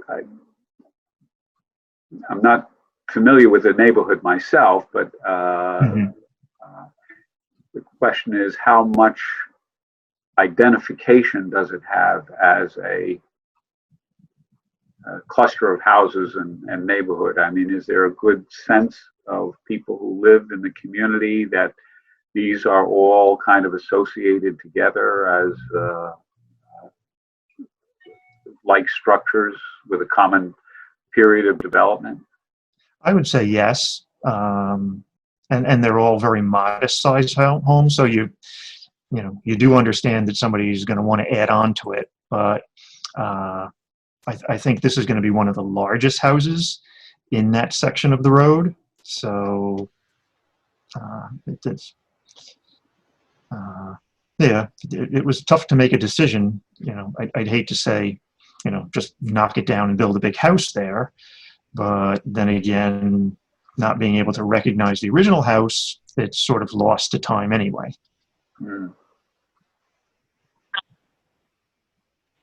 Yeah, just to add a little bit here, this is Stephanie.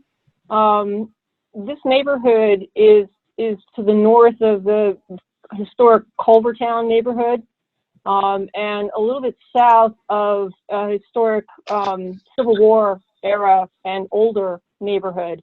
It's kind of an infill area, and you could kind of see that in the early 1900s maps where the land had been subdivided but was not yet developed. I'm not aware of any family or sort of neighborhood characteristics of this immediate area. If this was one of the older houses up on Mill Road in the Civil War area neighborhood, or further south in Culvertown, I would feel more strongly about it. But while it's quaint and cute, the proposed work is essentially going to obliterate what is there. So I personally don't have any strong opinions about what essentially is going to be a loss of this house.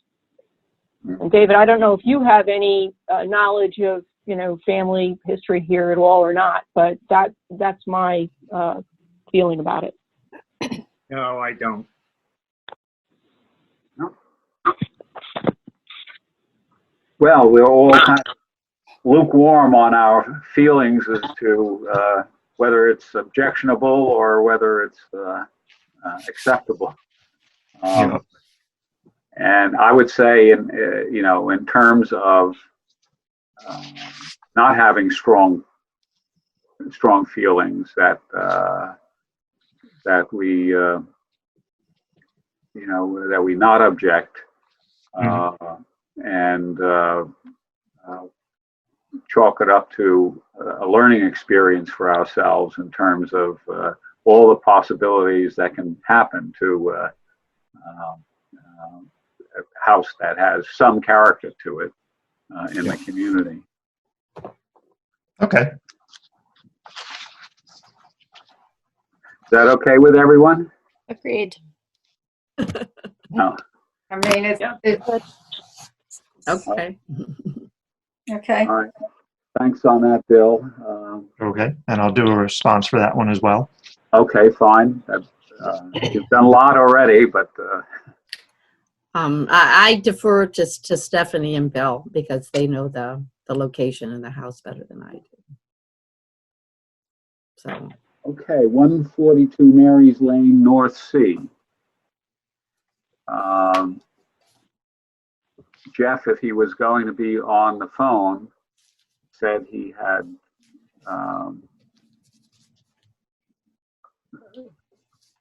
visited that. This is for renovations to put in a home office in the house and to rearrange a basement window. Unfortunately, I don't think the pictures are very good. Oh, there were a whole bunch of pictures, but not potentially instructive in terms of anything that we have to evaluate. As far as I can see, that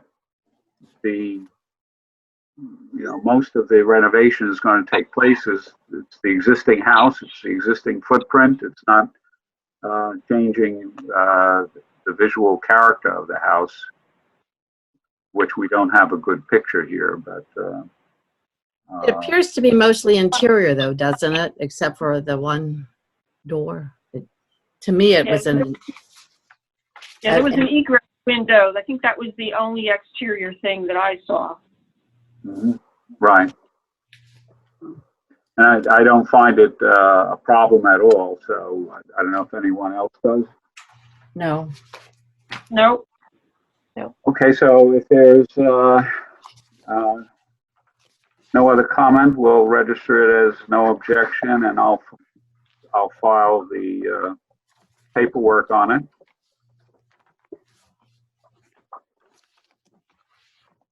The next item on the agenda is an old neighborhood we've been to several times, 75 Narrad Boulevard in Watermill, with which Susan has become very familiar over the years. And would you like me to summarize it? yes, if you would, Susan. It has an AYB that was an actual year built of 1950, but that's appears to be incorrect because it's on the 1930 aerial map. Therefore, it's probably built circa 1920s, maybe late 1920s, like a number of other houses in the neighborhood. But it would have been one of the original ones of a very, very early subdivision.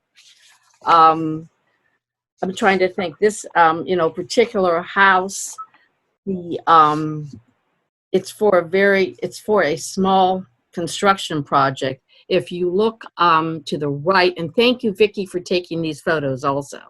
If you look to the right on that, on the left second photo, that's the particular area that's going to be worked on. That small gabled section, which was probably added at some later point, even though I could find no building permit for it, is going to be changed, and they're going to remove that small one-story sunroom and replace it with a small one-story flat roof screen porch with a balcony, deck, balustrade above, and also an access door to access that second floor deck in place of a window. So it is not in AKRF, even though there seem to be a group of them that were built by a man named Doran. That's Narrad, spelt backwards. But Doran was the builder of a number of these houses in the late 20s. But this isn't going to be much of a change, so I have no objection, and I don't think Vicki did either. So it's just going to be swapping one replacement type section for another. I don't think it will deter from it. Totally agree. Okay, I'm somewhat familiar with the neighborhood too, down there. So I don't object to what they're planning. Are there any other comments? There's a door. Well, hearing none, then we will. And Susan, you want me to file the paperwork? It's up to you. I can do it or you can do it. It makes no difference. Why don't you do it? Okay, I'll do it. Okay. keep you busy in Florida. Yeah, well, I'll be home shortly. But we do it, I assume, there's no timeline, there's no work from what, David said occurring if this isn't done for a couple days here or there. Is that what I understand? My understanding from the town attorney's office is that any sort of legal time periods are on hold. Okay, but I will get that in there as soon as possible. Okay. 97 Tower Point Road, North Sea. An exterior deck renovation for a building with an AYB of 1928. And I have not personally looked at this. I don't know if anyone else has. Oh, we've reviewed that several times. Once was May 2019. So I drove past it, and I think this is just amending what we previously reviewed and didn't object to. So I haven't been by recently, but it's just a change of plans that we've already reviewed and not objected to. Mm-hmm. It's an altered structure. It has an AYB of 1928. It's not an AKRF.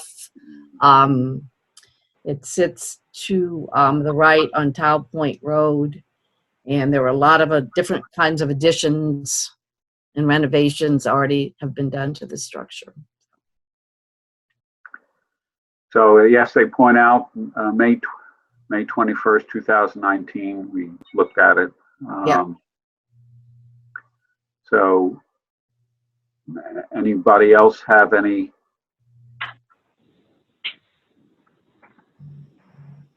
Nope. Any concern about it? All right, so we'll clear that with a no objection. Right.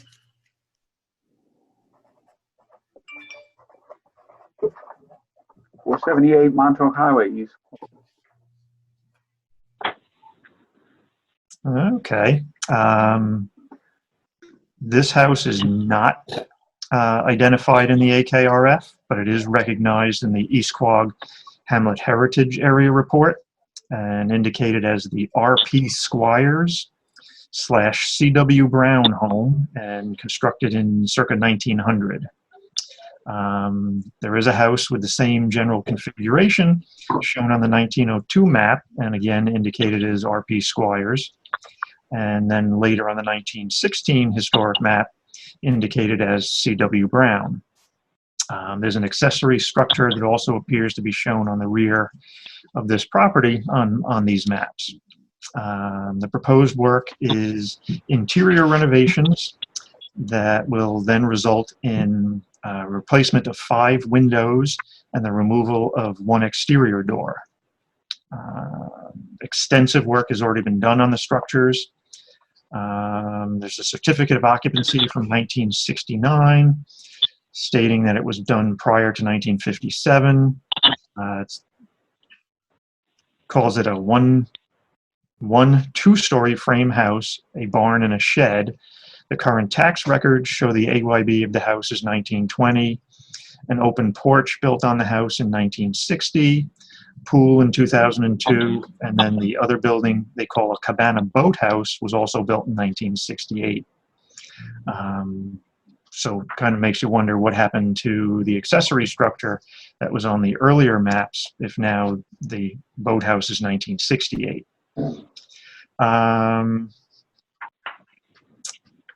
There's no work going to be visible from the front of the house. The elimination of the doors on the rear of the house, I had no objection to that. The 5 windows that are being replaced are currently double hung windows that are all 2/2, and they're going to replace them with awning windows, I believe, to make them conform to the current egress requirements from code. So I didn't want to object to making the house safer. 4 of those windows will be replaced with the same size windows. 1 of them will be in a bathroom, so they're going to cut it in half, make it the same width, but only half as tall. I had no objection to it. They're mainly on the sides of the house, not highly visible from the street. I don't see changing them from double hungs to casements is that big of a change.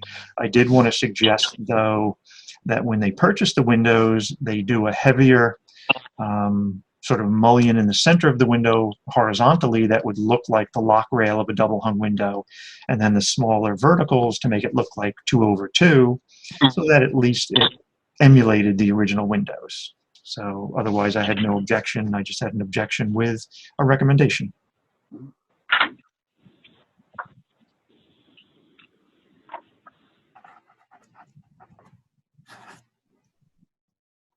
Looks like a lot of work.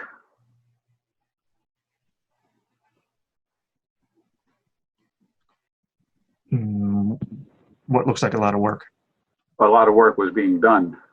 Is there a work in progress on that, Bill? Yes, they were working on it. They were already doing the interior renovations, but they hadn't done anything to the windows yet. Work was in the interior. Okay. Right. Right. The bulk of the work is interior, but it will show up in these 5 windows.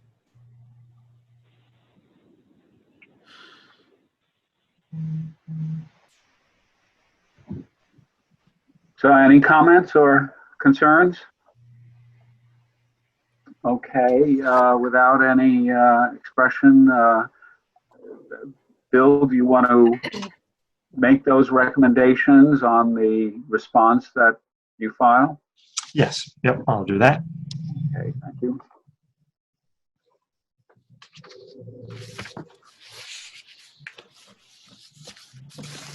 "431 McGee Street, Tuckahoe." Would you like me to address that one? Yes, Susan. This is another one of your favorite neighborhoods. Yeah, I've been there before, and it is interesting. It's on the west side across the street from, well, it's a little down from it, but from the Tuckahoe School. And there is a little grouping of houses there, which are interesting, a lot of Dutch gambrel.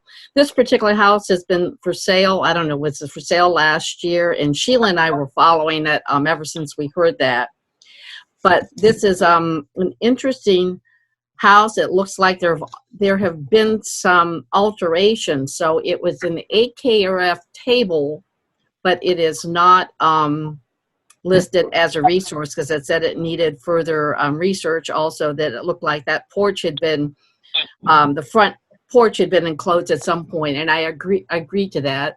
And also, it appears that the exterior, if you look to the rear, there's a flat, semi-flat roofed structure. And if you look at the overhead, you can actually see a partial turret. So it looks like it was added. I think if you go down, you have to go down past the, okay, one more page. Let's see. Right there, if you look at that one, you can see a little bit to the rear behind that chimney that in different angles, you get a better picture that you could see there was a partial turret. But this is just to lift it up and put it on a foundation. So that's all we're discussing at this point. It has been in front of the ZBA. It was approved. They wanted to add an artist studio to the rear of the property, and it's 1.39 acres. That's already been completed. But this property, I think, is interesting because it's one of a group of houses owned by the Smith brothers. And we looked at one at 471, which was Truman Smith's, and this one belonged to Marvin. Their grandfather, Nathaniel Erastus Hubbard, had a farm in the area right to the left of where the Southampton Golf Club is now, and that house was demolished, I think, several years ago. But anyways, they were the grandchildren, but their mother married a Hewitt Smith, and they went to live in the city for a while, and Hewitt drowned in the East River. So Jenny appeared to come back. She died several years later, and from what I gather, reading that the children went to live with relatives. and there's some different, they had some little antics they got into as children that actually made the news. But as they grew older, they seemed to have apprenticed to be carpenters and painters. So this house itself, according to his granddaughter's obituary, he built the house. So Marvin built this house around 1905, and that's the year AYB. And I'm adding to the report that I was finally able to get into the FamilySearch.org deeds, and I found a deed from April 1906 that Marvin purchased the property from Charles E. Sanford, who had a property on the corner. I thought he had maybe inherited it from, he was part of the Hubbard family, and grandson of the Hubbard. I thought he had gotten it, just be in the Hubbards. But it appears the three Smith brothers purchased land from Charles E. Sanford, who seemed to be related to a Charles Payne, who had a house for a long time in the area. But they lived there after Marvin built it, and he was, for one thing, his grandfather was active in the Southampton Methodist Church, and Marvin's family was also. There are a number of indications that they, in fact, Marvin, I think, was superintendent when they were building their Sunday school. They rented to someone, a Dr. Ridgway, who came out from the city, and his family, who was also involved in the church. But there's an interesting history. It's related to the Smith and Hubbard family. And I'm pleased to see that the new owners are likely going to preserve it as they are putting it on that new foundation. So I have no objection to this. And I guess we'll be waiting to, I assume, get another application when they decided to proceed with construction. Okay, thank you. Any comments on this? I don't see that there's any objection. And Susan, would you want to also Sure. do the I'd be happy paperwork on that? Yep, Okay. I will do that. All right, thank you. Okay, on to the remainder of the agenda. Just we've already covered two of the certificates of appropriateness. The Lizen Hat Shop needs an application to be filed for the sign. The sign is something that, in my passage through Hampton Bays, seems totally appropriate, but all that would need to be done was to get an application and get approval for its installation. I'll try to get a hold of Brenda again and see if she can submit. Yeah, I think it's basically just the paperwork exercise. I don't think Yeah. not to go through about it. No. Okay, thanks, Sarah. Sarah, I'm going to forward you, when we get done, some photographs I took recently of the sign, and then Brenda sent me a photograph showing the former sign that was removed.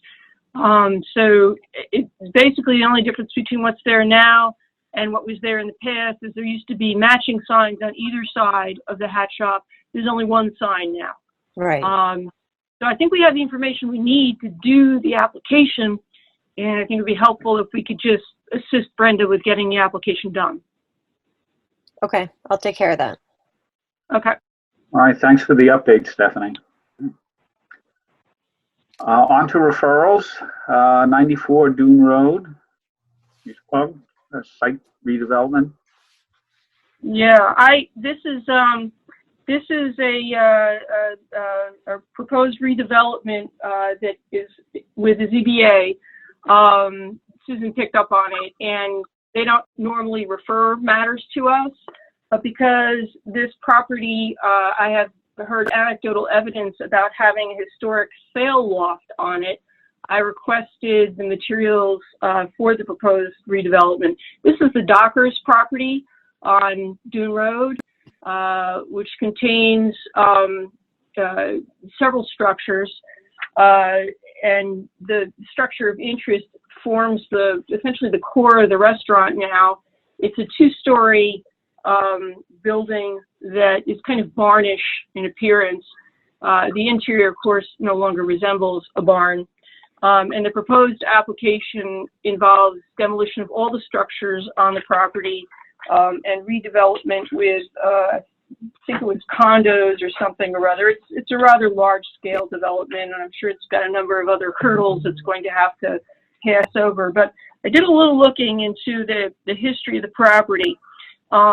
This structure was present, the sail loft was present in 1994 and 1978, but it was not present in 1962. The property used to be owned by a William Swan, who was an attorney in East Quogue, relatively well known.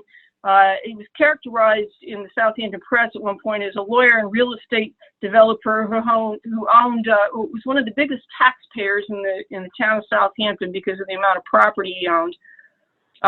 And Mr. Swan did a rather large dredging project and made a bit of a marina there back in about 1969, and I was able to find the permit for that project.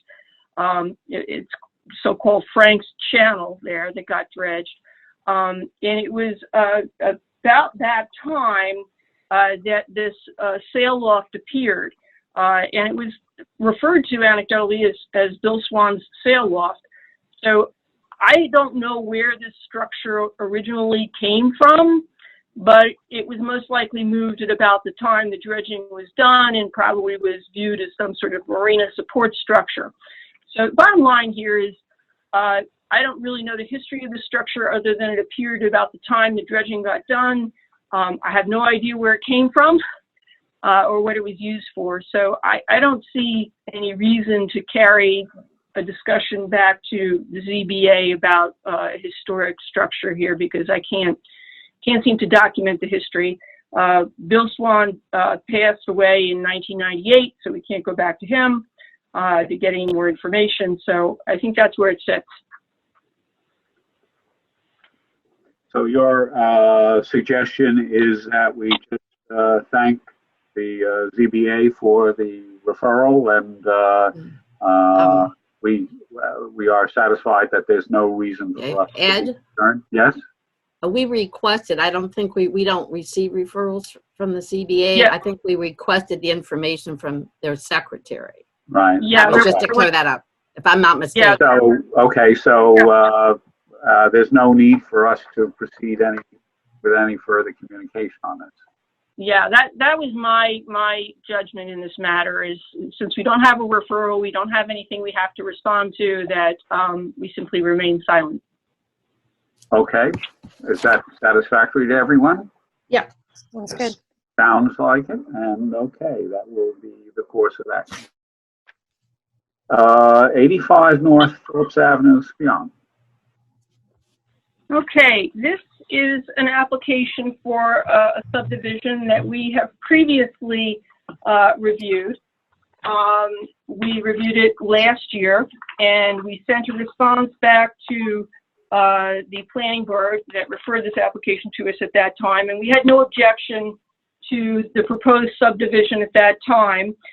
We did have a recommendation that they adopt a cluster plan, which allowed for preservation of some open space in the back, which at this point is a native predominantly oak woodland.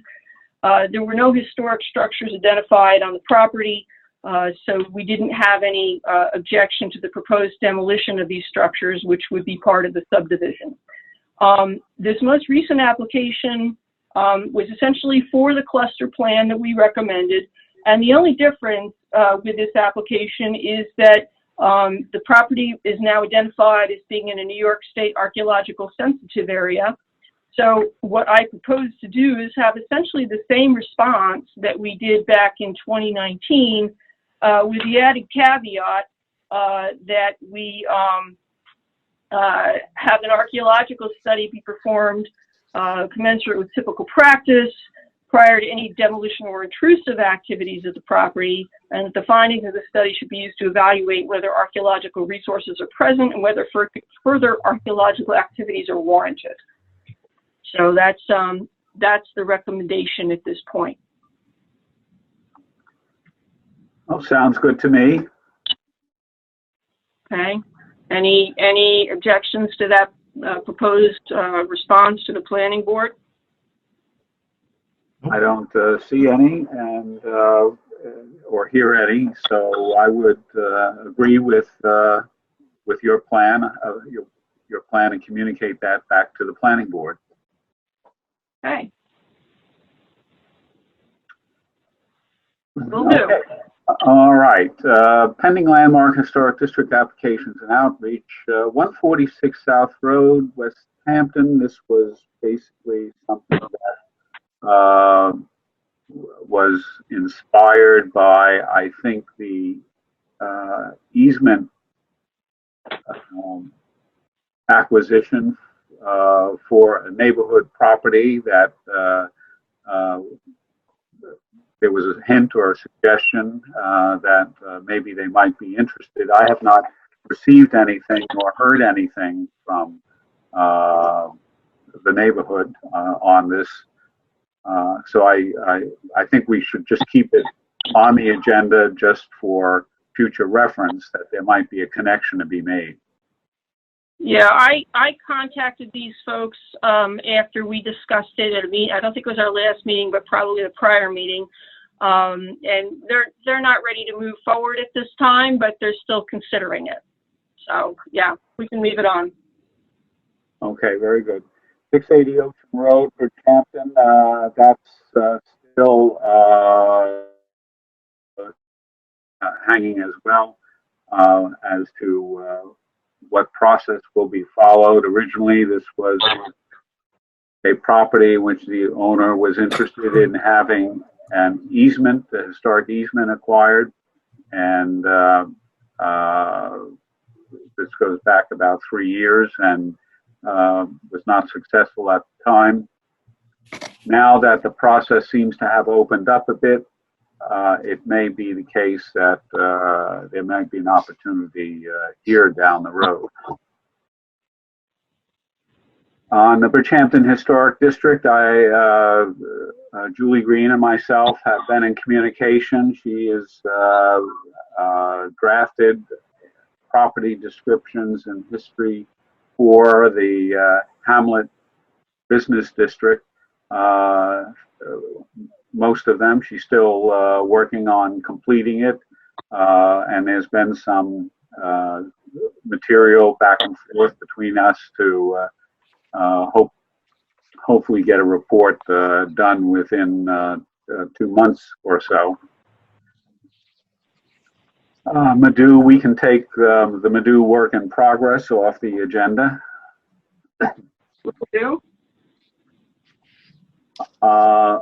Under other matters, first let me just jump to 189 Lumber Lane, Bridgehampton.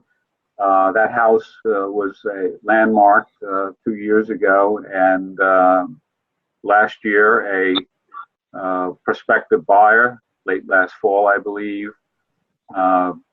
stepped forward, was interested in it as it was for sale, and discussed the possibility of renovating it in some fashion. I have not heard back from that interested buyer. I have not heard back from the broker who was the agent of the seller of the house. And I've noticed that the for sale sign has come down, but I've not found, excuse me, not found any property transaction history on it yet. So I would propose that we take that off the agenda as well. Will do. Okay, demolition and construction list update from Florida. I sent those out on April 27th, up to date as it was. I'll add what our recommendations, our objections or not objections after this meeting, of course. So those are done. The only thing of note was the one that was at 75 Nerid Boulevard in Watermill, and they received the building permit on March 10th before we reviewed it today. And I think David had referred that on to find out why. And at this point, and then the pause happened. So I would just say at this point, I'll just make a note of it in the records. And I think the building department is busier with other things more important than this, because we didn't object to what they were going to do anyway. So. Okay, that's fine. I mean, it's done. It's, it happened.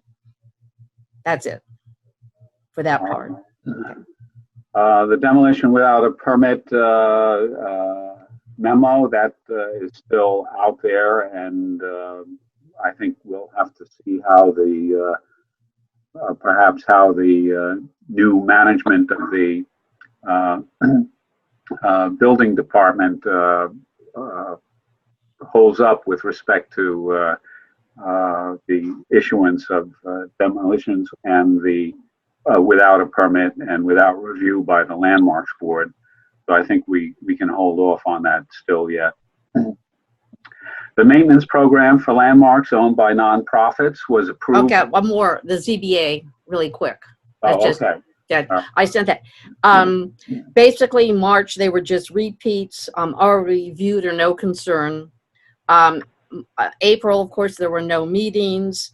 I just received agendas for the ZBA for May 7th, and also for the planning board for May 14th. I assume they're going to be doing it maybe in the Zoom format. But the same thing with them, with the planning board. In fact, 1 through 29 have been adjourned. A lot of the agenda they're not even going to cover, because I guess I assume somebody requested they not even review those.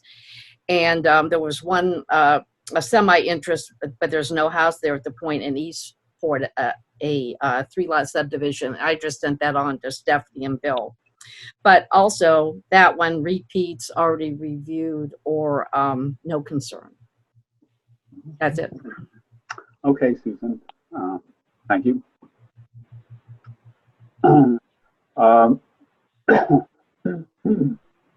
As I started to say, the maintenance program for the Landmarks Board was approved by the town board. So we do have the opportunity to advertise to all 2 of the nonprofit-owned landmarks owners. One is the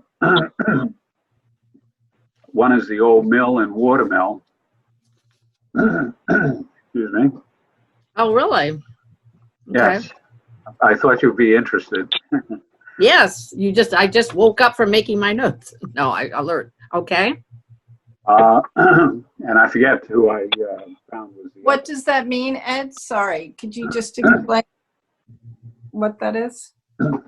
The landmarks we had a landmarks maintenance program for owners of private residences, and we gave grants out.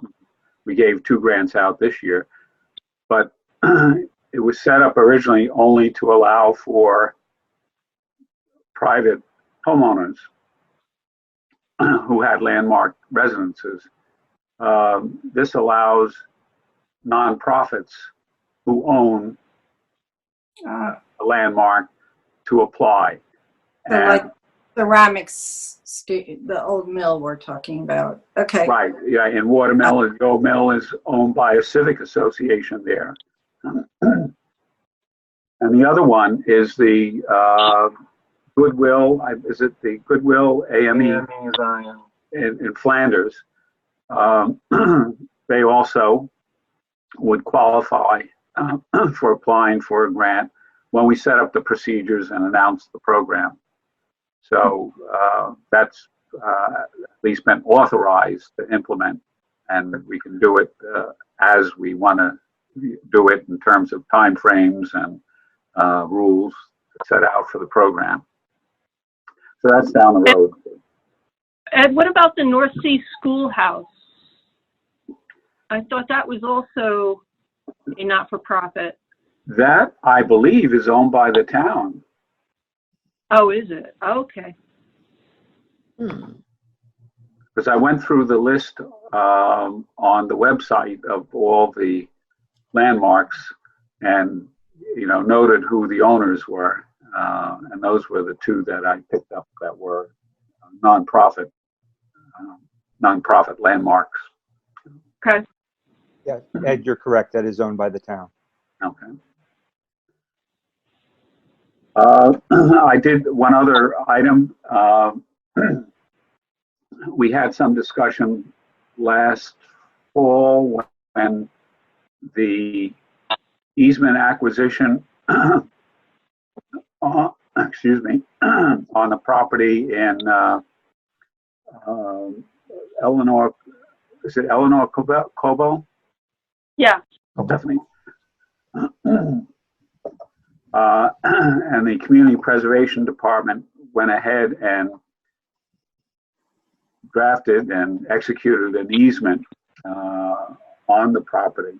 And we were questioning among ourselves as to what was our role going to be with respect to historic easement acquisitions.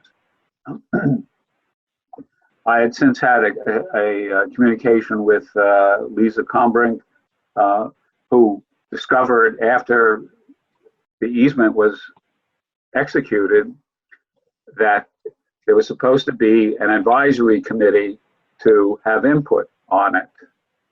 The advisory committee is that was set up in the original procedure some years ago. It's quite cumbersome in its membership and didn't seem to be a very workable type of thing. And she asked me what was the role of the Landmarks Board previously in easement acquisition. I said, well, basically we operated as a committee advising what were terms that were preferred for the easements. So it was left open that sometime down the road we get together and try to make the process a bit more formal and a bit clearer to everybody in order to implement easement acquisitions and their terms. I don't think, other than that, I think that's my take on everything.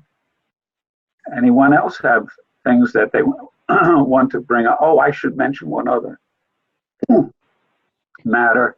I have not heard any after effects of the communication I had with the architect for the William Caldwell house renovation. They were having a little kerfuffle with the building department on replacing windows. And I gave them a memo, that they could show the building department that we were totally in favor of preserving the historic character and integrity of the house as built and not seeing modern code requirements applied to that. And the architect thanked me for the letter, and I assume he got his value out of it. But I don't know what the whole outcome of their discussion was. There's probably maybe one other thing that maybe Bill can just inform the board about of the appropriateness or of a certificate of appropriateness for a building permit. Okay. Well, we had the building department contacted me asking for a COA for one of the landmarks in East Quogue, and we determined that the work was just maintenance work, repair work, and that a COA was not required in that case and would also not be required at the conclusion of the work. Would be nice to have some photographs just to document what they did and how they did it, but we wouldn't need a COA at either end. And they had also made an application for the maintenance award. So we would get an opportunity to see it at the end in order to approve the payment for that. Okay. So I think that basically takes care of our business. Is there anything else you want to raise for Landmarks Board to consider? Except the question of when will this whole kind of business be over? Congratulations, Ed. You did a super job. So thank you. Yeah, thank you, Ed. And everybody else. Well, I am surprised it did turn out. I must say, back late in March, I had made an inquiry about the Southampton town subscribe to Zoom for meetings, and kind of got a message of a lack of interest, and they probably hadn't maybe even heard of Zoom at the moment. But in any case, that's where we wound up, and it certainly has worked out reasonably well given all the circumstances. So thanks everybody for the participation and the attention and the work that went into the reports and the evaluation and the thinking that goes into those evaluations as well. Ed, do we want to set another meeting date, or because we have no applications pending at this point, do we just want to hold off on that? I think we should try to resume the regular meeting date that would ordinarily be used. And I'm trying to get a calendar date here that in June there would be on the 23rd, June 23rd would be the third Tuesday. We can always have it outside if we do. Yeah. It's actually June 16, Ed, is the third. Oh. Third, the third Oh, it's June 16th? Okay, all right. Yeah. So let's aim for that for a regular meeting. And we'll, if we can have a regular meeting, we'll wait upon the work that shows up at our door to schedule a Zoom type meeting if it's necessary. Ed, before we sign off, Charles, can you tell us if there's anybody from the public that's on listening? No, I don't think so. Nobody's on? Okay. I thought maybe we should just give the opportunity for anybody to ask any questions if they were listening in, but I guess. I would always let you know if there's somebody there. Oh, you would? Okay. All right. Thank Okay. you, Charles, for organizing and listening. Not a problem. Yes, thanks, Charles. And Charles. everybody has at least managed to look good on camera today. Okay, thanks, everybody. Bye-bye. Thank you, Ed. Thank you. Okay, farewell all. We'll see you soon.